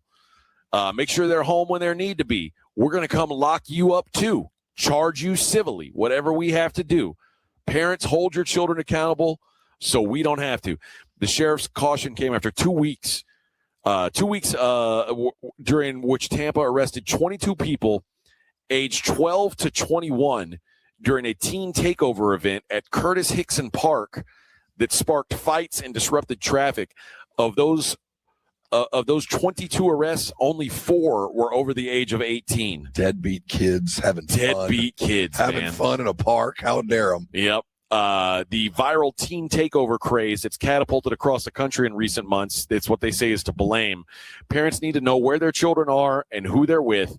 Unfortunately, the poor decisions made by these 22 individuals could have lasting consequences that follow them into adulthood. Oh, it's gone on their permanent record. And is now going to go on the record of their parents. Permanent record time, you say? Uh-huh. Polk County, that's, they're all going out to Porky's. It's Tampa is where Polk County is apparently. Yeah. So, but yeah, so if you're not watching your kids, they're trying to lock you up. That sounds like the same thing that was run in 1996, 1986, 1976, 1966. Parents, know where your kids are. Oh, yes. We'll come get you.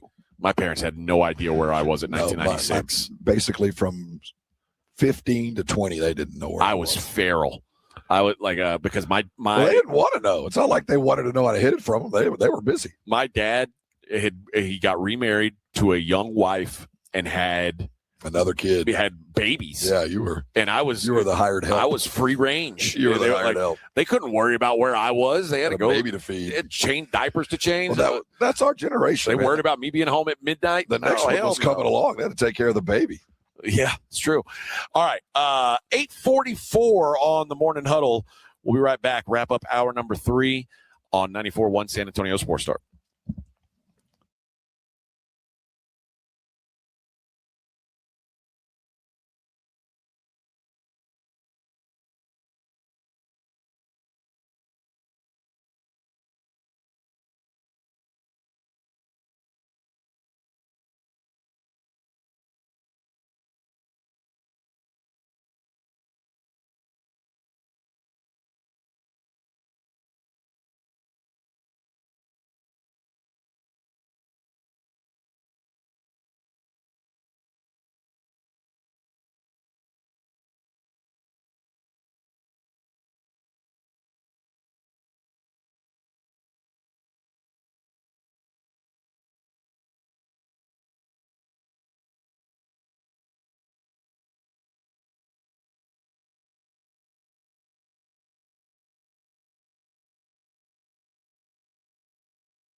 Go there. You'll find out what I know, and I know you're going to thank me later. The Gomez Law Firm has been San Antonio's trusted law firm for 50 years. We have Jose with the Gomez Law Firm here with us today. Jose, tell us about the cases you all specialize in. We do ride-sharing cases. We do 18-wheeler cases, work injuries. We will be happy to take a look at and see if we can help. If you or your family have been injured in an accident or hit by a company vehicle, you need to visit joegomezlaw.com. Call the Gomez Law Firm at 736-4040. Eczema, eczema, eczema. So many ads for eczema products. But those fancy TV ads don't mention that those prescription products can cost thousands of dollars. There's a smarter way. It's Exoderm for eczema and dermatitis. Exoderm costs less than $20. Yep, less than $20. You don't need a prescription, and it's available on the first aid aisle of your local store. Exoderm contains the #1 doctor-recommended ingredient in a clean, hypoallergenic cream with no harsh additives or nasty chemicals. Exoderm. Fast, effective relief from the itching and inflammation of eczema. This stuff really does work. Take back control. Heal eczema flares with soothing Exoderm Flare Control Cream. It's on the first aid aisle of your local drugstore, supermarket, and at Target and Walmart too. Exoderm for eczema. Now that's smart. I'm U.S. Transportation Secretary Sean Duffy. We all get distracted when we drive, whether it's from our phones or kids in the backseat bickering. But how we handle these distractions can be a matter of life or death. Before you get on the road for your next road trip, please put your phones on silent and take a mental note to focus on driving. Paid for by NHTSA. All right, step up. If you really know the Rangers, this is your game on Rangers Game Day. Make your call in the morning huddles, Ranger Double Dinger Payday. Pick the Ranger who takes one deep. He hits one, you're in. Ranger tickets.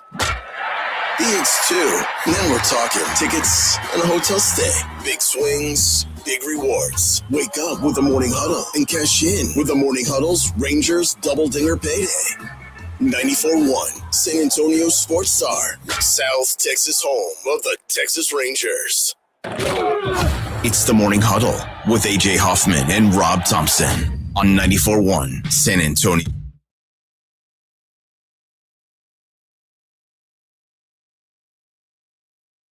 You see who was the contestant or who was the player for the Double Dong Challenge yesterday? Because we had a double donger. The Rangers did have a 2-home run guy. I got to see if they picked him. I don't know. We did it at the end of the show yesterday. We'll do it earlier today. But I just want to see if we got ourselves our first winner of the Double Dong Sam Challenge. Clamp. Okay, who did he pick? Do we know who he picked? Josh Jung. Oh, no. Womp, womp, womp. Yeah, Jock Peterson, who got picked on Tuesday and only hit 1 home run. Yesterday hit 2. He's seeing it. He might be worth another maybe pick so today. Maybe so. But yeah, no winner again for the Double Dong Challenge. Let's do that right now then. Let's go 210-656-3776 if you can pick the Rangers player who will hit 2 home runs. Oh, let me see. I want to make sure the Rangers are playing. I don't have my schedule here in front of me. So no, they're playing tonight. They're playing. Okay. All right. It feels like an 8-game series. It's a 4-game series. Yeah.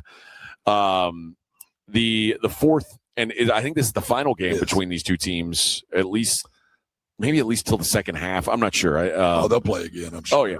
But the Stros and the Rangers, let's go with caller number 9. You will get to pick your player tonight. Nathan Eovaldi going for the Rangers. Spencer Arrighetti going for the Astros. Spencer Arrighetti, the Astros have had some rough luck pitching. Spencer Arrighetti, 6-1, 1.32 ERA, 1 home run allowed. Yeah, he's a workhorse. He is dealing, man. So, but if you think you know the guy who can hit a homer off him today, caller number 9, you get your chance to play. If you want to hear him do it while you have the Spurs game on television, you can listen live right here. I don't think anybody's going to do that. Well, we're locked in. If you're really comfortable, and you think, well, I just need to pick the game. I want to go get the hotel room and the free tickets. You could have it on in the background. We're locked in tonight, Rob. Locked in. All right. This is a crazy story. A former CIA official has been arrested. What they call a high-ranking CIA agent. Okay. He allegedly lied about his credentials to secure $77,000 in bogus military leave. Oh, wow. So a no-show job. Basically that. Well, if that were the worst of his problems, that'd be one thing. But when they came and got him, they conducted a raid, and guess what they found in his Virginia home? $2 million in cash, 36 Rolexes and $40 million worth of gold bars. Okay, so is this guy a spy?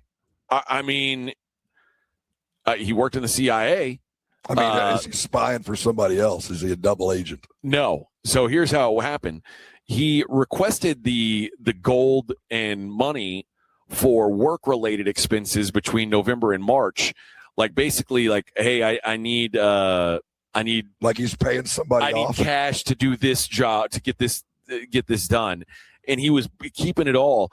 When the agency conducted a routine audit, the assets were missing from official custody. They dug in a little bit deeper and busted. He was keeping it all in his house. I wonder what part of the world he was supposed to be giving away all this gold and Rolex. I don't think he was supposed to be giving it away. I think he was supposed to be using it for bait or for lures or whatever. And then, like, once the deal was made, they make an arrest and then they bring back the money. But he was just not bringing back the money. 303 pure gold bars stacked in his house. Dude. Like, what are you... Can you imagine? You're a robber. You're just a general run-of-the-mill break and enter, grab a TV and run kind of thing. Yeah. And you break into this house and you find $40 million in gold. Gold bars. I think it's an Eddie Murphy vehicle. I would like to see the comedian do this. Yeah.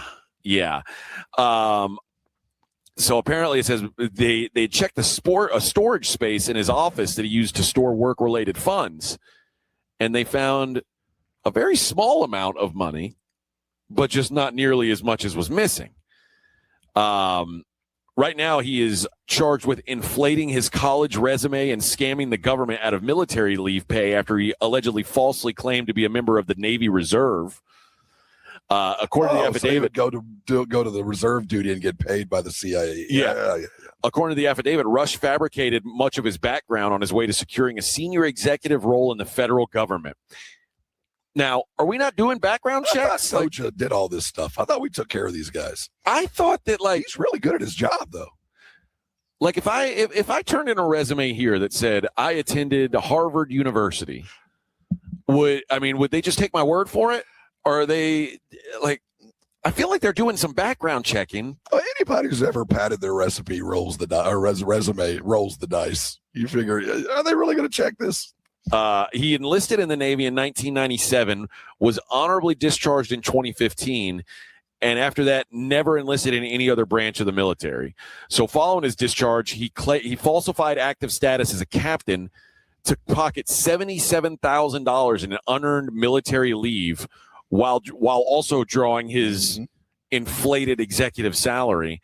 Also claimed he received a mathematics degree from Clemson University, an electrical engineering master's degree from Rensselaer Polytechnic Institute, but registrars found no record of him. He additionally alleged to have certifications from the Air Force and Naval test pilot schools, but FAA and military files reveal he's lacked a pilot's license, serving instead as an IT tech, among other roles, currently being held in federal custody. I myself was the regional vice president of Radio Shack. Well, there you go. Prove it. Yeah, Prove me wrong. That out, yeah. Prove me wrong. I ran I was the general manager of Hollywood Video. See? Prove me wrong. Yes. Prove me wrong. I had a good job. All right. We got 1 hour of programming left. It is the Morning Huddle 94.1 San Antonio Sports Star.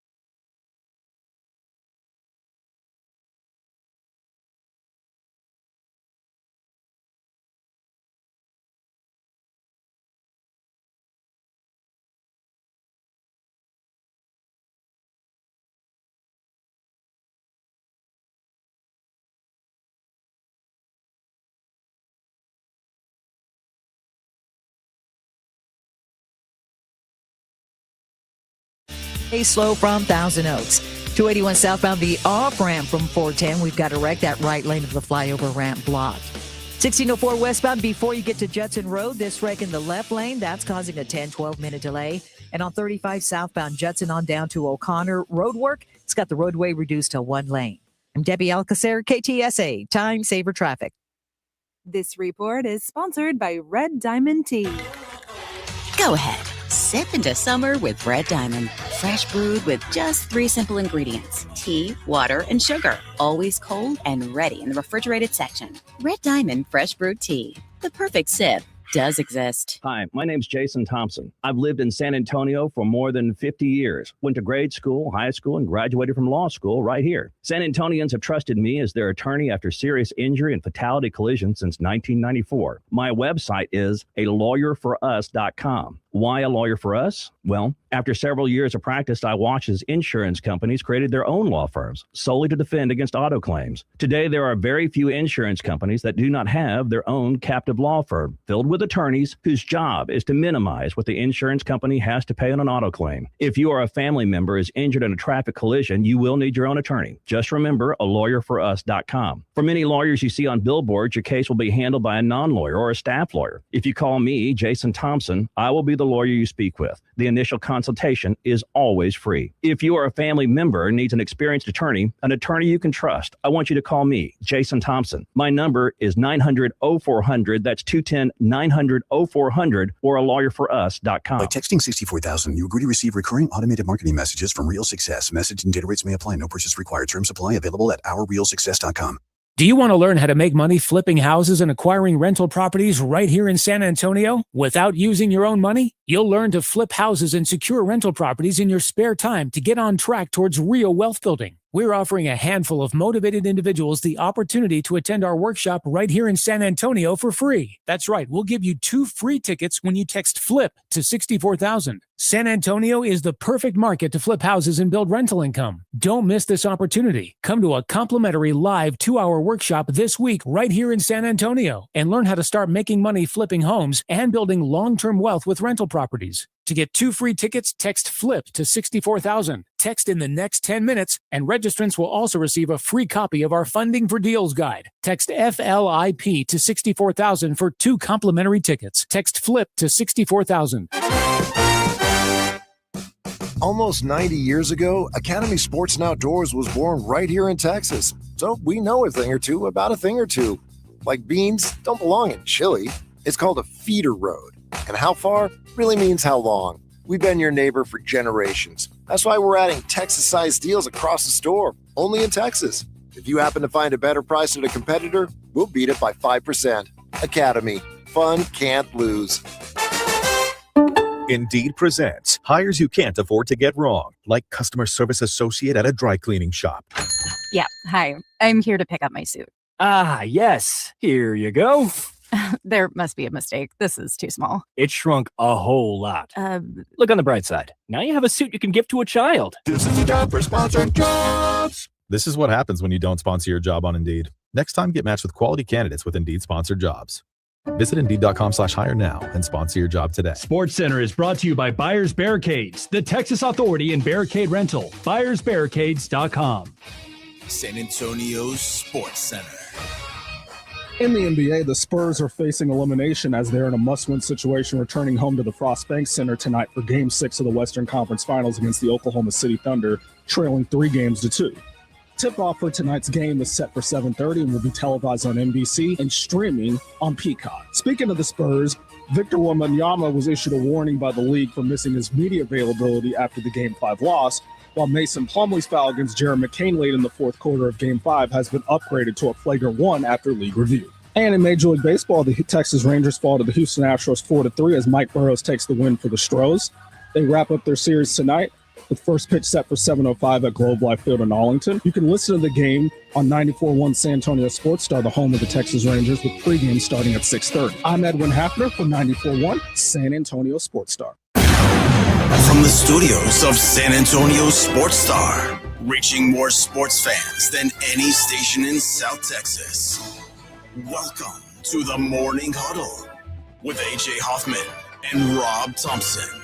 This is 94.1 San Antonio Sports Star. Heyo, 9:03 on the Morning Huddle, 94.1 San Antonio Sports Star. Edwin, day one as a Sports Center anchor. How do you feel about your debut, Edwin? I actually did it last year, but second time doing it feels a lot better. Okay, you sounded pretty good. Yeah, man. I listen. Rob said, "Hey, I can't do Sports Center." I said, "Oh, okay, I'll do it." And then when I came in to do it, Rob was like, "No, Edwin did it. It sounds pretty good.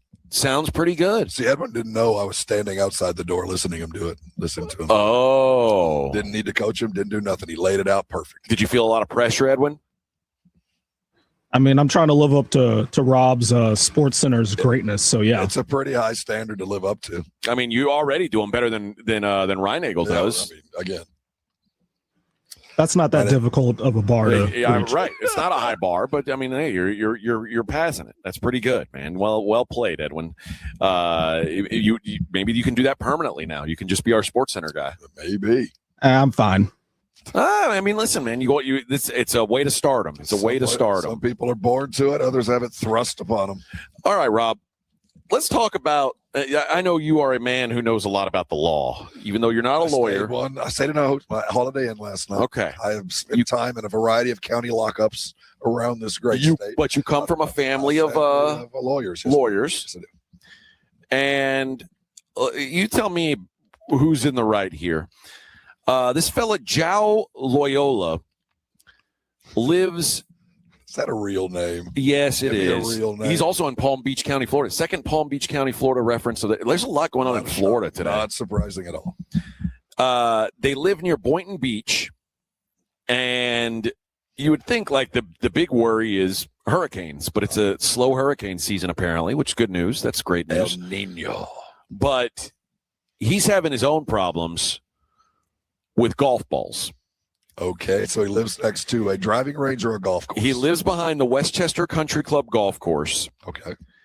And he says it's become such a problem that he feels they should be obligated to do something about it.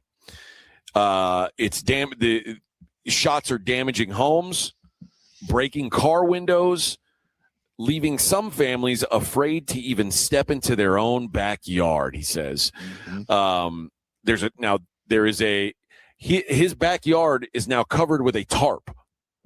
So he's got a blue tarp over his entire backyard. Dude, all right. Which, by the way, I'm guessing the property right there next to that country club is probably not cheap. No, I imagine not. And I would imagine the HOA doesn't like you having a big blue tarp hanging up. This guy's fighting a lot of different battles all at the same time. Also underneath the tarp is his car, which has a caved-in windshield, damage which he says was caused by a golf ball. It was pretty bad before I cleaned it a little bit, and then he showed off the golf ball. The tiny white golf ball responsible is now part of what has become a growing collection that he's found around his property. He says, you expect the heat, the rain, and hurricane season when you move to Florida. What I didn't expect was cloudy with a chance of golf balls. Dude, when you bought the house, did you walk into your backyard and notice what was behind you? He says, we can't use our backyard anymore. We're afraid to go outside. The backyard sits directly behind the golf course, west of Boynton Beach. He says for months, golf balls fly in the yard daily. He says, I find 5 to 6 golf balls a day. Man, that's gravy. You're lucky. That's free golf. He says that his fence is damaged, his windshield. His wife has been hit with golf balls. And he said concern for the safety of his family, specifically his 18-month-old twins. They have spent thousands of dollars trying to golf ball proof the property. He says, I put the 6-foot fence around the backyard. That was not enough. I bought this net. I think it's 10 feet by 30 or 40. That's not enough. And he says, I don't know what else to do. Now, neighbors are saying they've also dealt with the same damage, broken windows, damaged fencing, and you could see golf balls all throughout the neighborhood. The question then becomes, is this whose responsibility? This golf course has been in operation since 1990, well before the surrounding residential properties were developed. That's a key part of the law right there. Yeah. So you knew you were building next to a golf course. Mm-hmm. Now, it's not. Is there any obligation of the golf course there to? is. Okay, because the precedent that I can think of is if you know where Franklin Barbecue is in Austin, Texas, right downtown. It is on East 11th Street. It's about 1 block off of the freeway, in an area of town that was once considered little shady, part of town you didn't want to go. Little risky. It is now being what you would call gentrified, and you can't move in and complain about the smoke. That's what people were doing. So Franklin Barbecue, which was not always Franklin Barbecue, but has always been a barbecue restaurant. Before it was Franklin, it was called Ben's Long Branch Barbecue. But even once it became Franklin, they built condos around it. And the people that live in these condos started to complain that there's constant smoke billowing out of this building. Well, yeah, you moved into a condo that was built next to the most famous barbecue restaurant on earth. It's incumbent upon Franklin to ensure that he's abiding by all the rules with smoke. Sure. And once he's there, that's it. That's all you got to do. Now, the other part of the golf thing is there's nobody, the golf company, whoever owns Westchester, ain't swinging the club. It's a member or a visitor. So when it comes down to the cracked windshield, you don't hold the club. You hold the golfer responsible. He's the one that swung the club. You go after them. But the thing you can go after the golf course for is he overserved? Is he drunk? Was he swinging a club drunk and you got him drunk?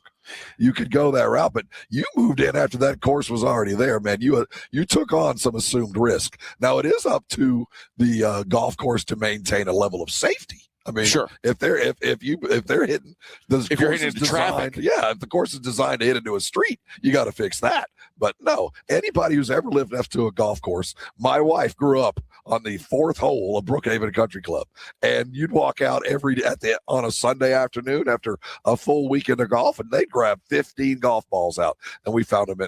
They've hit the house.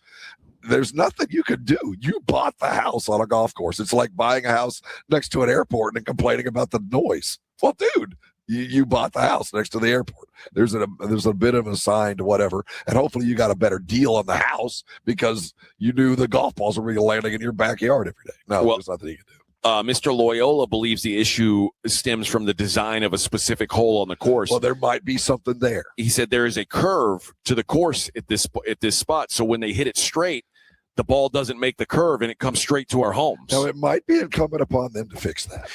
I mean, when you see, the best example of them is Topgolfs. Topgolfs have these 3-story, decks where you can go hit golf balls. You can see those nets from across town. They have an obligation to make sure the likelihood that a golf ball gets out of that net is very slim. And every driving range has some sort of, unless it's on an actual, like an enclosed golf course, has some sort of net. Like if it's a standalone driving range, because you can't be hitting golf balls into traffic or whatever. And that's even if that golf course has been around 100 years, or that driving range has been. If there's a road there, it's their obligation to make sure, hey, you can't hit a golf ball there. It's a tough call. I think he does have a point if there is a design flaw. But man, the problem with the fix might be worse than the problem. So what happens if the golf course admits we got a problem, and you know what we're going to do to fix it? We're going to raise a 100-foot tall fence down the back of everybody's, and suddenly the eye appeal of your neighborhood beautiful wall. Yeah, it goes south. Well, you're never going to get another golf ball, but your backyard looks like you're up against the wall of China. So the fix might be worse than the actual problem. A wall like no one's ever seen. No golf ball, legal or illegal, will get past this wall. What's the worst thing you've ever done on a golf course? Have you ever hit into somebody's house or broken something? 100%. Oh, God, I've done it so many times. 100%. Yeah. I'm at the quarry. Oh, my gosh. There's a couple of houses that I owe thousands to. Most of those houses that are on golf courses, though, have the shatterproof windows. Like they're built for it. I don't know how you don't have shatterproof window, but I guess like you're talking about your backyard. Dude, I think there was some due diligence that should have been done before you bought the house. That's where I'm kind of at. Especially if they haven't redesigned the course. Now, if you bought the course, you moved in and they redesigned it, and suddenly everybody's hitting into your house, you got an actionable thing. Like, dude, you changed. This is not what I bought into. But if it's the same design as it's always been, you're in trouble. So here's the golf club's statement. Westchester Country Club says, "We will make every effort to speak with golfers in this area and reinforce the importance of being mindful of adjacent properties. This includes increased staff awareness and direct communication with the players to help minimize errant shots towards your yard, particularly during weekend play." That's lawyers speak for it. Ain't us, it's them. Don't blame us. We ain't hitting the ball. We're just laying it out there for them to hit it. Yeah, like if the golf club, if there was a guy standing at the hole and said, "Hey, whatever you do, don't hit it straight," that would be like the one time that I would accidentally hit it straight. Whip it through it. I mean, yeah, they're going to put signs up, don't hit into that yard. But that just, I mean, the guys. There's nothing you can do. All right, let's get back into the Spurs game when we come back. It's the Morning Huddle 94.1. 94.1 San Antonio Sports Star traffic from News Talk 550 KTSA. Good morning. As you head into your commute on 410 eastbound at Babcock, that accident in the right lane, that's got you slow from Exchange Parkway. On 410 northbound approaching Ingram, that wreck's been moved off to the left shoulder. And 281 northbound Thousand Oaks, right shoulder blocked with the stall. Now, if you guys see something we're not talking about, give us a call on the traffic tip line, 210-785-2601. I'm Debbie Alcacer, KTSA, Time Saver Traffic.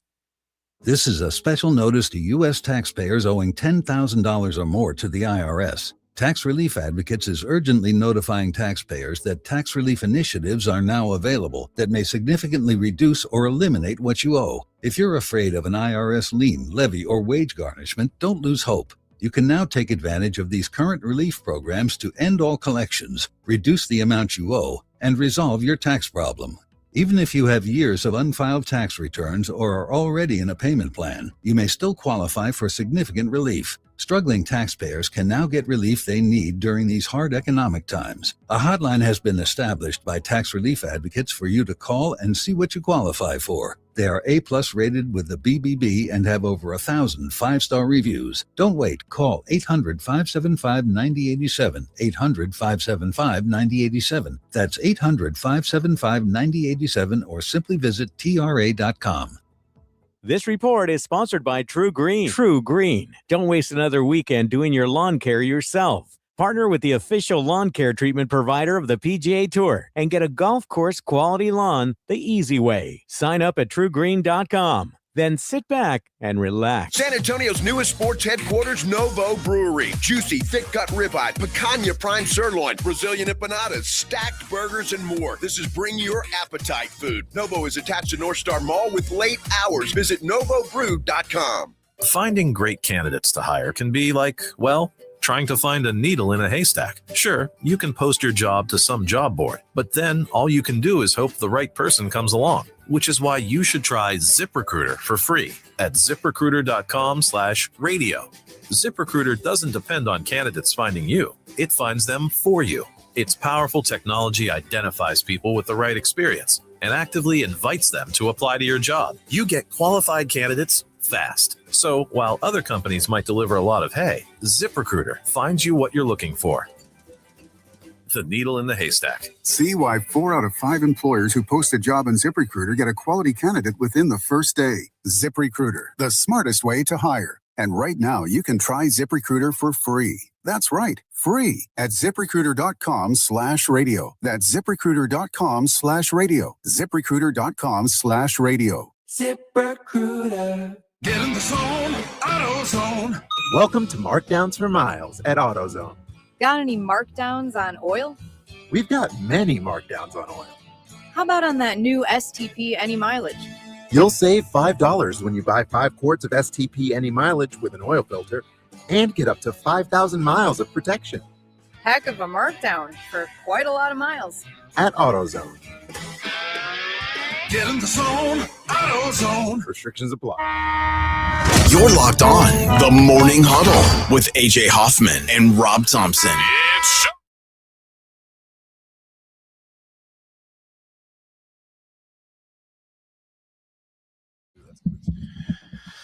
All right, 9:17. We're going to get a cease and desist, Edwin. We can't play that music. How do the Spurs force a Game 7? It ain't hard. Nobody, I don't think anybody's surprised that the Spurs have been good. I think we were all surprised that they were 62 wins, Western Conference Finals good.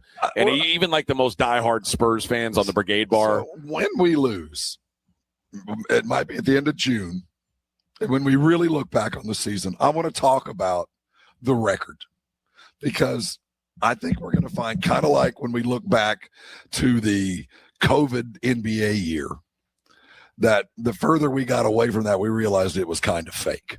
That COVID, everything that went on, we thought it was real. We wanted it to be real, but it wasn't really a true NBA year when you're finishing out in a dorm room in Florida. I think when we look back on this year, while the team is no less good, because of the flood of tanking, as we have reached the end of what was the tanking era, that there are probably 15 wins in there that most teams don't get. Yeah. Because there were so many teams racing to the bottom. There were probably 20 games in there that were non-competitive, 5 of which they actually lost.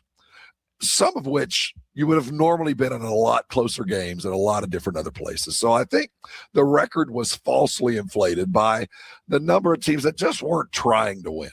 So I think we got a false sense of how good we are, judging what the NBA was like just a couple of years prior, when, of the 30 teams, at least 20 of them were trying to win. Well, we're down to like 15 teams that gave a crap, and the other 15 were at the bottom. So I think we got a little bit of a false sense of we're great by our record, when in fact we weren't playing a lot of hard games. Yeah, so I think I'm not. I don't want to diminish it either, because I'm not, because you played the schedule that's in front of you and you beat the teams. But I do think, in the grand scheme of things, that last month was not hard. We weren't. What were we doing the last month? We weren't chasing anybody. We weren't trying to make up games. We had one game at the end of the year that might have decided Lakers or somebody else that really mattered about placement. So and then the Nuggets lost in the first round anyway, so it didn't matter. So, I'm not making excuses, but I do think in the fullness of time, when we can really do a debrief of what happened, I think, and we're not alone in this, I think a lot of teams were kind of falsely bumped up by record because they were playing a bunch of crappy teams that didn't matter. So I don't think the competition was as tough as it might have been even 15 years ago or 10 years ago.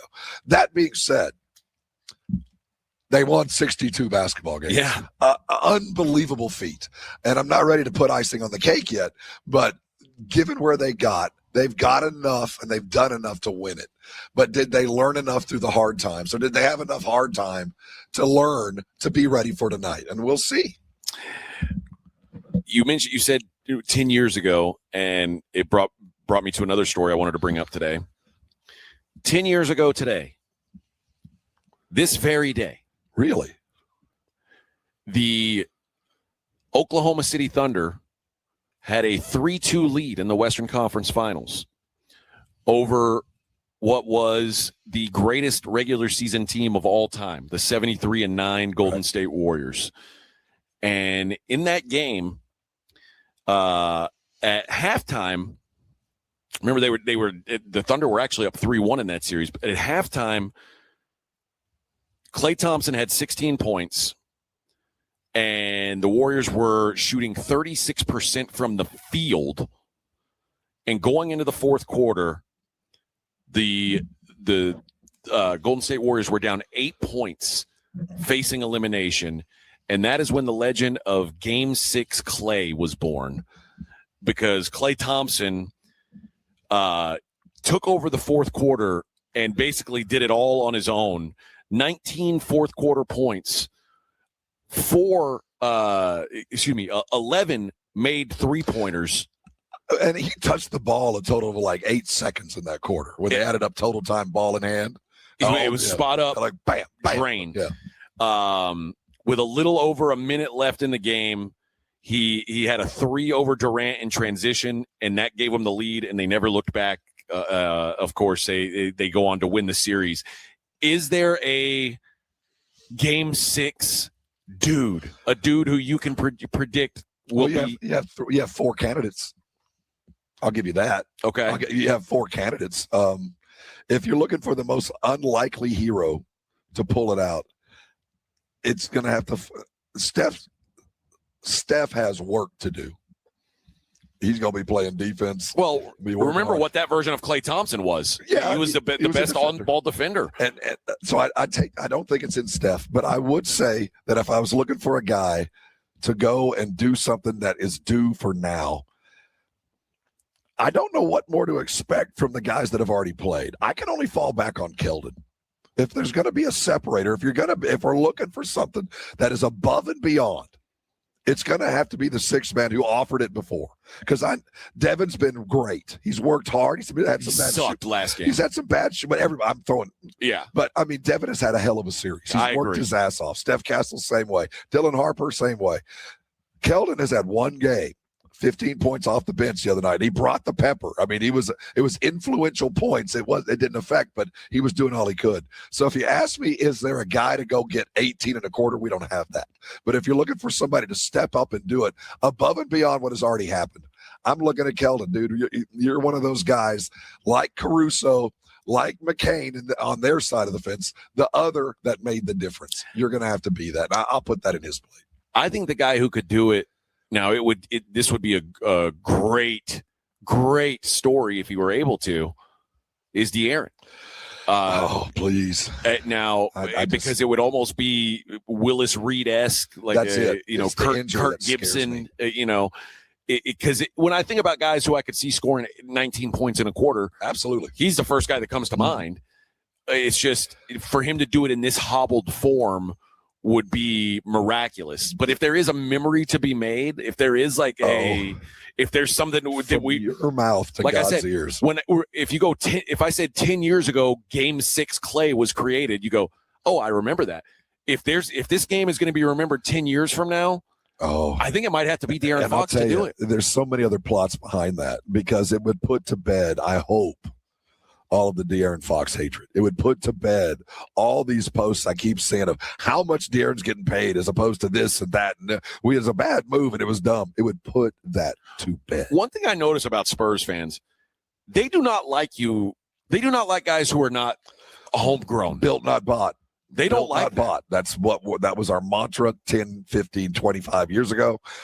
That needs to change. You can't do that much anymore with the second apron and all these taxable things that didn't used to be around back then. But built, not bought was always our mantra. Yeah. I just noticed Spurs fans they do not grasp on to players that are not if you're a blended family, if you came by trade or by free agency, you'll never be part of the family until you do something extraordinary. Yeah. That's how it kind of feels.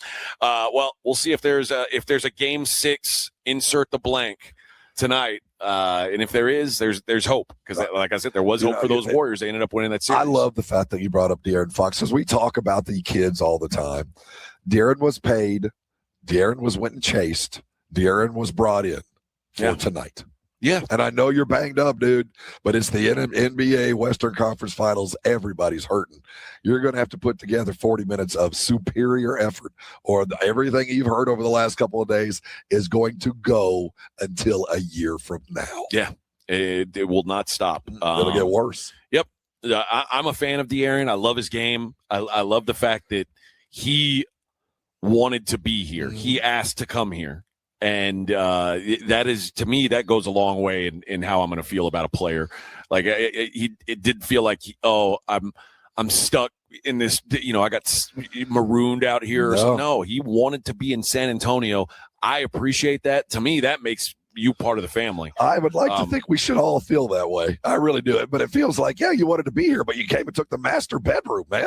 You got all the money and you got the first steak off the table. So I'll never understand San Antonians like this. That's one of the things that we're so insular and were for so long. It's just hard to accept that somebody would actually want to come here and be with us for all the right reasons. You know, you didn't get marooned here. You weren't like DeMar, who got sent down here. And yeah, you put in some yeoman's effort. We all like you for coming, but you know, gone as soon as possible. That's just how San Antonio's always been. And I do believe if De'Aaron can have that kind of night, whether it's 30 points or one huge shot, maybe it'll put everything else to bed. Maybe we can so. focus on something that really does matter. All right, let's take a break. We'll come back. We'll see what's going on in the world of Hollywood. Huddle on Hollywood coming up next. Morning Huddle 94.1. Let's be honest. Watching the Rangers is better when you got something on the line.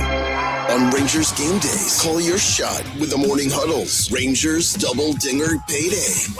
Pick the Ranger you think will send one into the seats. He hits one, you're going to a Rangers game. He hits two.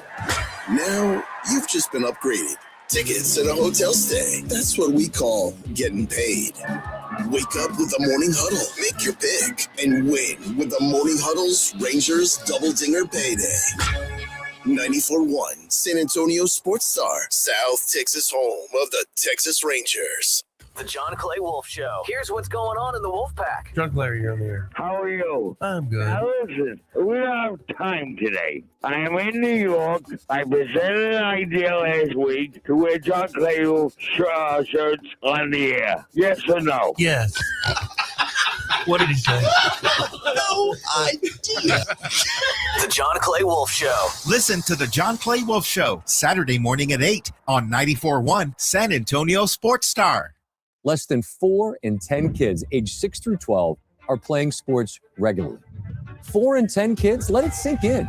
Just 4 in 10 kids. ESPN is building a nationwide coalition powered by Disney called Take Back Sports, with the purpose of training more coaches, expanding access, and creating community-driven sports programming that puts kids and fun first. We're working on that story. We hope you'll join us. Visit takebacksports.org to learn more. Hello, my name is Jason Thompson. I'm an attorney here in San Antonio, and I've been practicing law here since 1994. And in the past 30-plus years, I've helped hundreds of San Antonians injured by negligent drivers. If you've been injured in a car-truck collision, call me, 210-900-0400. I did want to let you know of a very disturbing trend I've seen that you really need to be aware of. If an attorney or someone acting on that attorney's behalf calls you after a traffic collision, with very limited exceptions, that is called barratry or solicitation.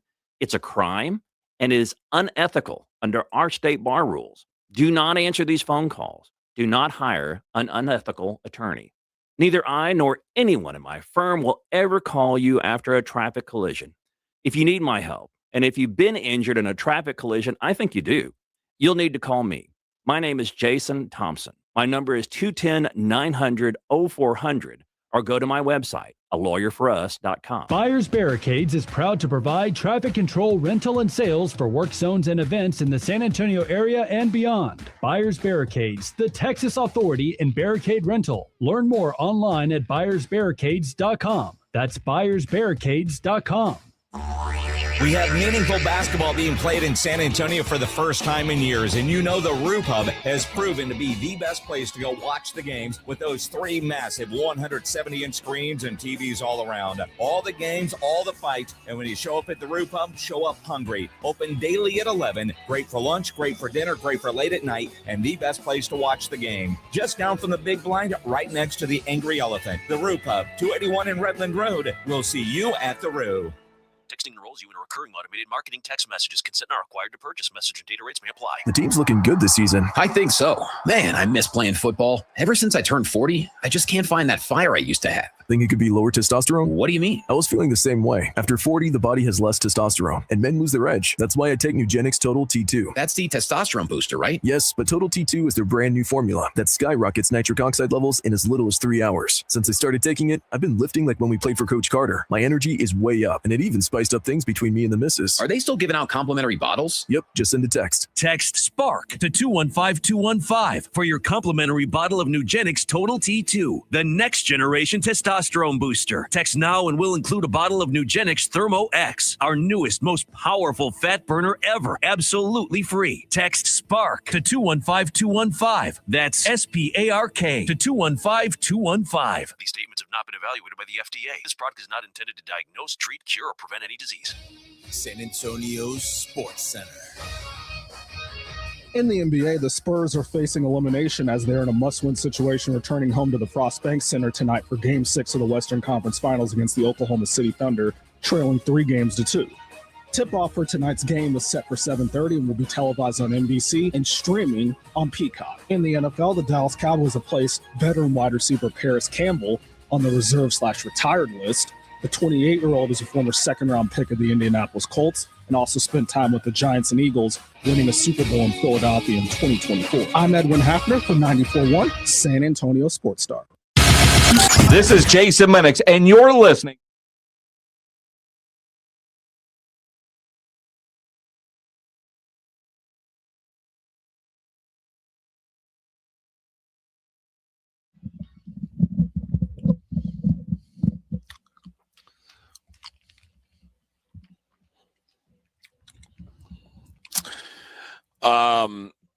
The Ayatollah of Crapola. Classic workplace problem. Fox negotiated a great contract based on previous performance. He's not performing that contract anymore. In the real world, people are canned when that happens to address operating costs. In sports, your only option is trade or cut for dead money. I'd rather address the real problems on the team. He has real value to another team that we could get a player that will be more meaningful to this team over a longer term.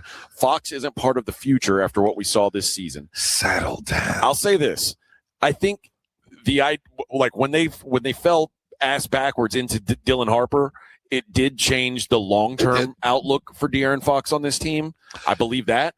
But had the Spurs not won the lottery, De'Aaron Fox would be a long-term part of this team. He's still going to the calculus changed, but the calculus changed not the way you're talking about. The calculus changed into how we're going to play basketball, not whether he was going to be on the team or not.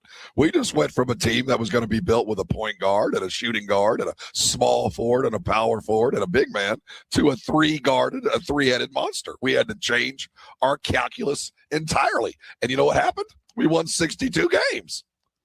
And because we added a rookie, we went 3 guards. And we changed what our plan for the long-term look of the Spurs are going to be. Look, man, like every contract, the first year you sign it, it looks terrible. The second year you sign it, it looks a little bit better as everybody catches up. Trust me, in 3 years, when we're looking at dudes getting paid $80 million a year to play, the De'Aaron's deal is going to look pretty good. It's like every quarterback deal. They look horrible when it starts. And then when 5 years, or 3 years, they're already bitching because everybody's already passed. Yeah. So it looks tough now, but in 2 or 3 years, when we're going to be paying other dudes just as much, he's going to look like a bargain. Yeah. He had 18.6 points per game, was an all-star. Shut up. He didn't. That's so myopic, especially for a team that is still playing. Right. We are in it to win it right now. I am not. He is still, as we sit today, the most important Spur. You might not like that idea, but he is. He's the unk in the room. He's the guy with the ball in his hand, and he will be again tonight when the game closes out if he's capable. Yeah. He matters, and he will matter next year and the year after, and it might even matter well past that contract when he might stay forever. But I think throwing guys out when they're injured is not the right way to do it. There's no reason to be upset with De'Aaron beyond what you did in the last game. Everything else he has done has been he's an all-star. Right. Settle down. Yeah, I'm not sure. I just, I guess, I don't know. It feels like there is a disconnect between the winning cures everything. No doubt. But in Hollywood news, Matthew Perry's live-in personal assistant. He's the ketamine dead. Yeah. Okay. He basically injected him with the fatal dose of ketamine at the end. Was sentenced to 3 years and 5 months in prison, bringing an end to the legal saga surrounding Matthew Perry's death. So the doctor, she got some jail time too, right? Yeah. Yeah. It says you were privy to his struggle with addiction. This is the judge who handed down the sentence. This is a guy 60 years old, Kenneth Iwamasa. He said, "You were privy to his struggle with addiction. Your conduct was reckless, not just on the day of his death, but in the days leading up to his death. He was the last person sentenced of the 5 who pleaded guilty in the investigation that followed Perry's death at age 54. That included corrupt doctors and a major street dealer known as Ketamine Queen, Jasveen Sangya, whose 15-year sentence was the only one longer than Iwamasa's. The assistant was constantly at his side in the final days, acting as enabler, drug messenger, and de facto doctor. Was the last person to see him alive and was the one who found him dead in his jacuzzi and would eventually become prosecutor's most important informant." So I'm glad I'm not so rich that I can pay somebody to kill me. I don't think he killed him. I'm not saying that I wanted to be killed, but okay. I can keep giving somebody money to the point where he kills me. Yeah. I'm glad I'm not that rich where I could, yeah, go get me more drugs. Yeah. It'd be nice to have, but it didn't work out for Prince. He's dead. Didn't work out for Michael Jackson. He's dead because he was remarkably successful. How would you feel if your wife said that, when asked about your home life, that you struggled most evenings? With what? That's a good question, right? Really? Like my little limp noodle, little trauma, little. It says, getting ready for bed isn't always a calming experience for Prince William, the Prince of Wales. Go on. As he's revealed, he regularly finds himself fighting to get to the room. She spends God knows how much time looking through all the paperwork. She has a proper pro on early years, and so most evenings I'm fighting to get past in the bedroom all the paperwork that she's got lined up ready to read. But she says that often the bedroom has become this because he struggles to make time in the bedroom. I feel like if I'm the future king of England, like, hey, let's keep bedroom talk out of the press, right? So don't put the word struggles and bedroom in the same sentence ever. So the future king's coming to bed, and what's her name? I forget her name. She's got all Kate's got all of her work set out on the bed, and she's like, "Well, if you'd have come in here like 20 minutes early, yes." But no, you're. Well, I'm glad to know that even the king of England or future king of England goes through the same struggles that the rest of us do. Well, but I know I've seen a variety of advertisements for little pills that could take care of all kinds of problems. Yeah.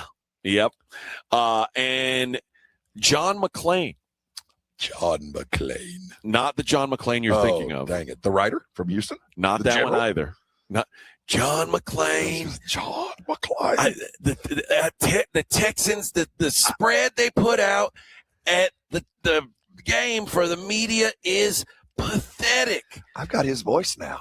The brownie bits are there's not even a full bite of them. I'm at Baylor. They bring us Snickers bars. They bring out the lemon squares. Oh, the lemon squares. The Dr. Peppers.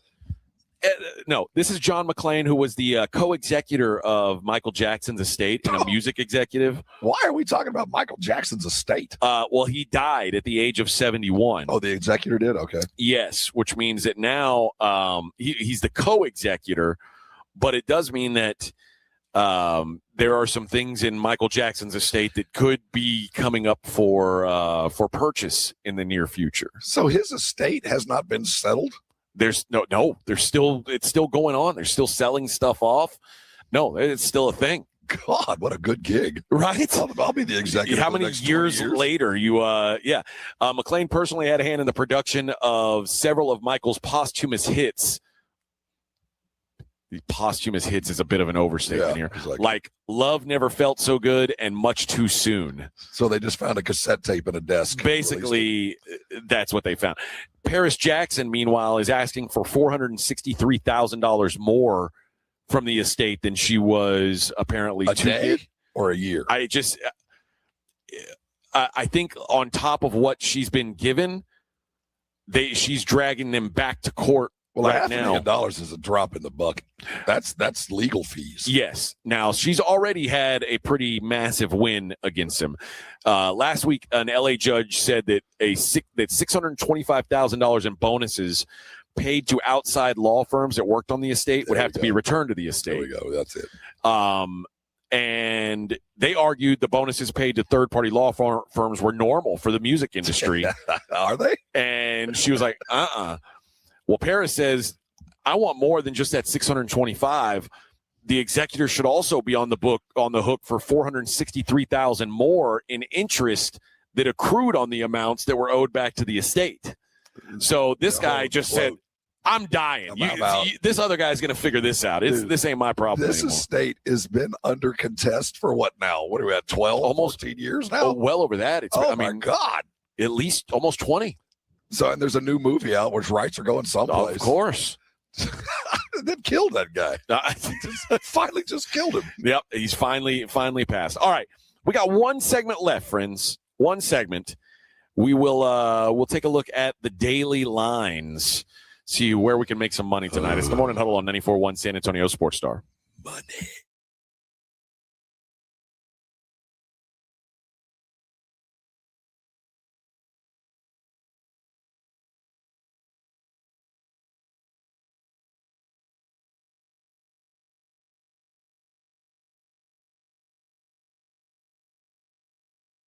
Besides Wemby playing better, what else do the Spurs need to do to force a Game 7? We're talking about it on the Blitz starting at 2. The Blitz with Jason and Joe. Afternoons at 2 on 94.1 San Antonio Sports Star.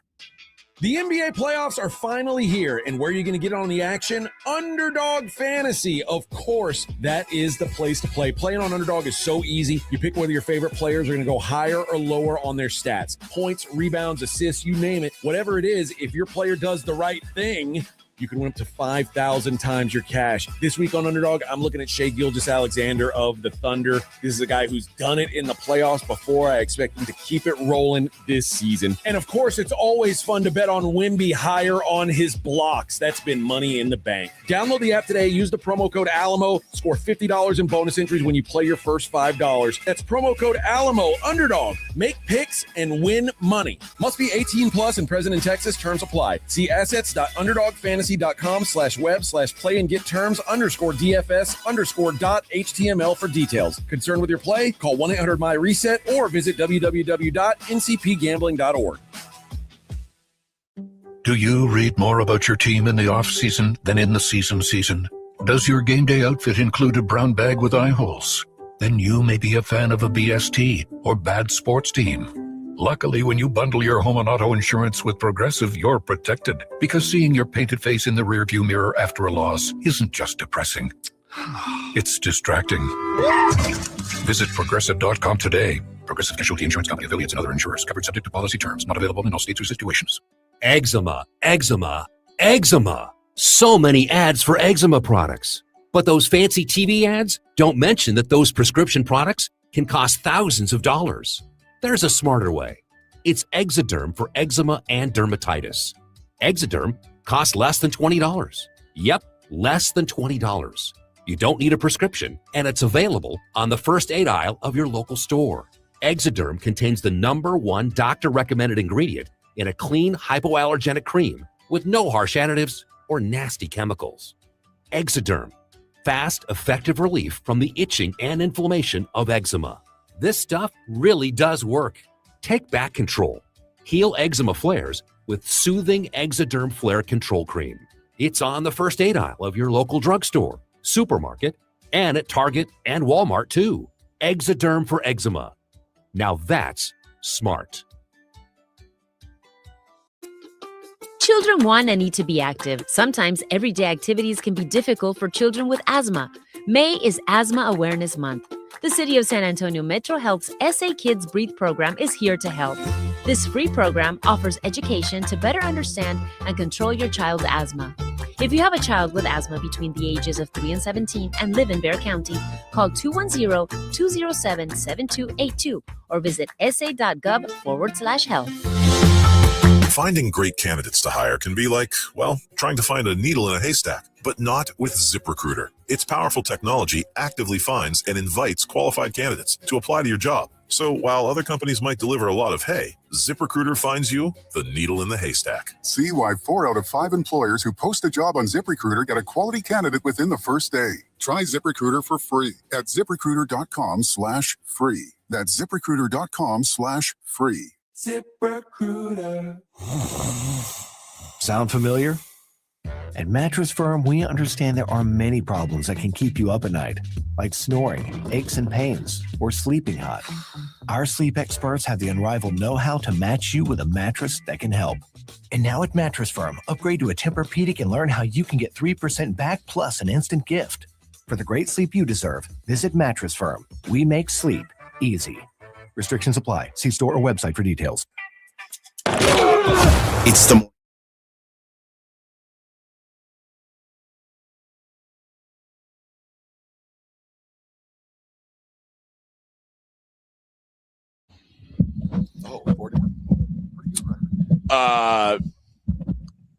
Deplorable says, I think it's clear what finals matchup would be must-see TV. If the NBA is a league in distress, we'll see how these next 2 games play out. A league in distress? No, listen, the NBA already has their biggest market in the NBA finals, and they have either a team playing for back-to-back titles or a freakish young star that they are going to put across from the New York Knicks. I think the NBA is fine either way. They're delivering the highest viewership they have in the last 29 years. They're averaging a little over 4.5 million viewers per game across all platforms, regardless of Game 1 or Game 7. First round averaged 4 million viewers. Game 7 records. The Sixers Celtics Game 7 averaged a massive 11 million viewers. Even the Lakers Rockets series averaged above 3.5 million viewers. So the NBA is very, very happy as they sit right now. Alexander says, hopefully Jason and Joe haven't gotten over Wemby not interviewing after Game 5. They were apparently very upset. Well, I was a little mad at him, too. That's part of this whole – I mean, it all fits into the same thing. I just think it's a bad look. No, it's a maturation. Dude, be a man. Put on your big boy pants and go take the abuse. I mean, that's you screw up, you got to sit before the man, and the man happens to be the press. Yeah. You can't run from it. I mean, I'm not mad at him. I think it's, again, kind of childish. Like, you can't be the guy who puffs your chest out. Right. And say, what's wrong with asking for it? What's wrong with bragging about whether I deserve being MVP? And the moment you have a bad game, you don't show up for the press. That part is a bad look. And I think I would get the sense that every opportunity for him to go was made.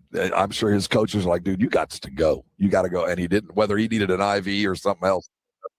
Not a good look, and one that he needs to come out and address when next time he talks. One other Hollywood story that I wanted to get to, I forgot in the last segment. Jenny Garth. Oh, yeah. Of Beverly Hills 90210 fame. I have fond memories of Jenny.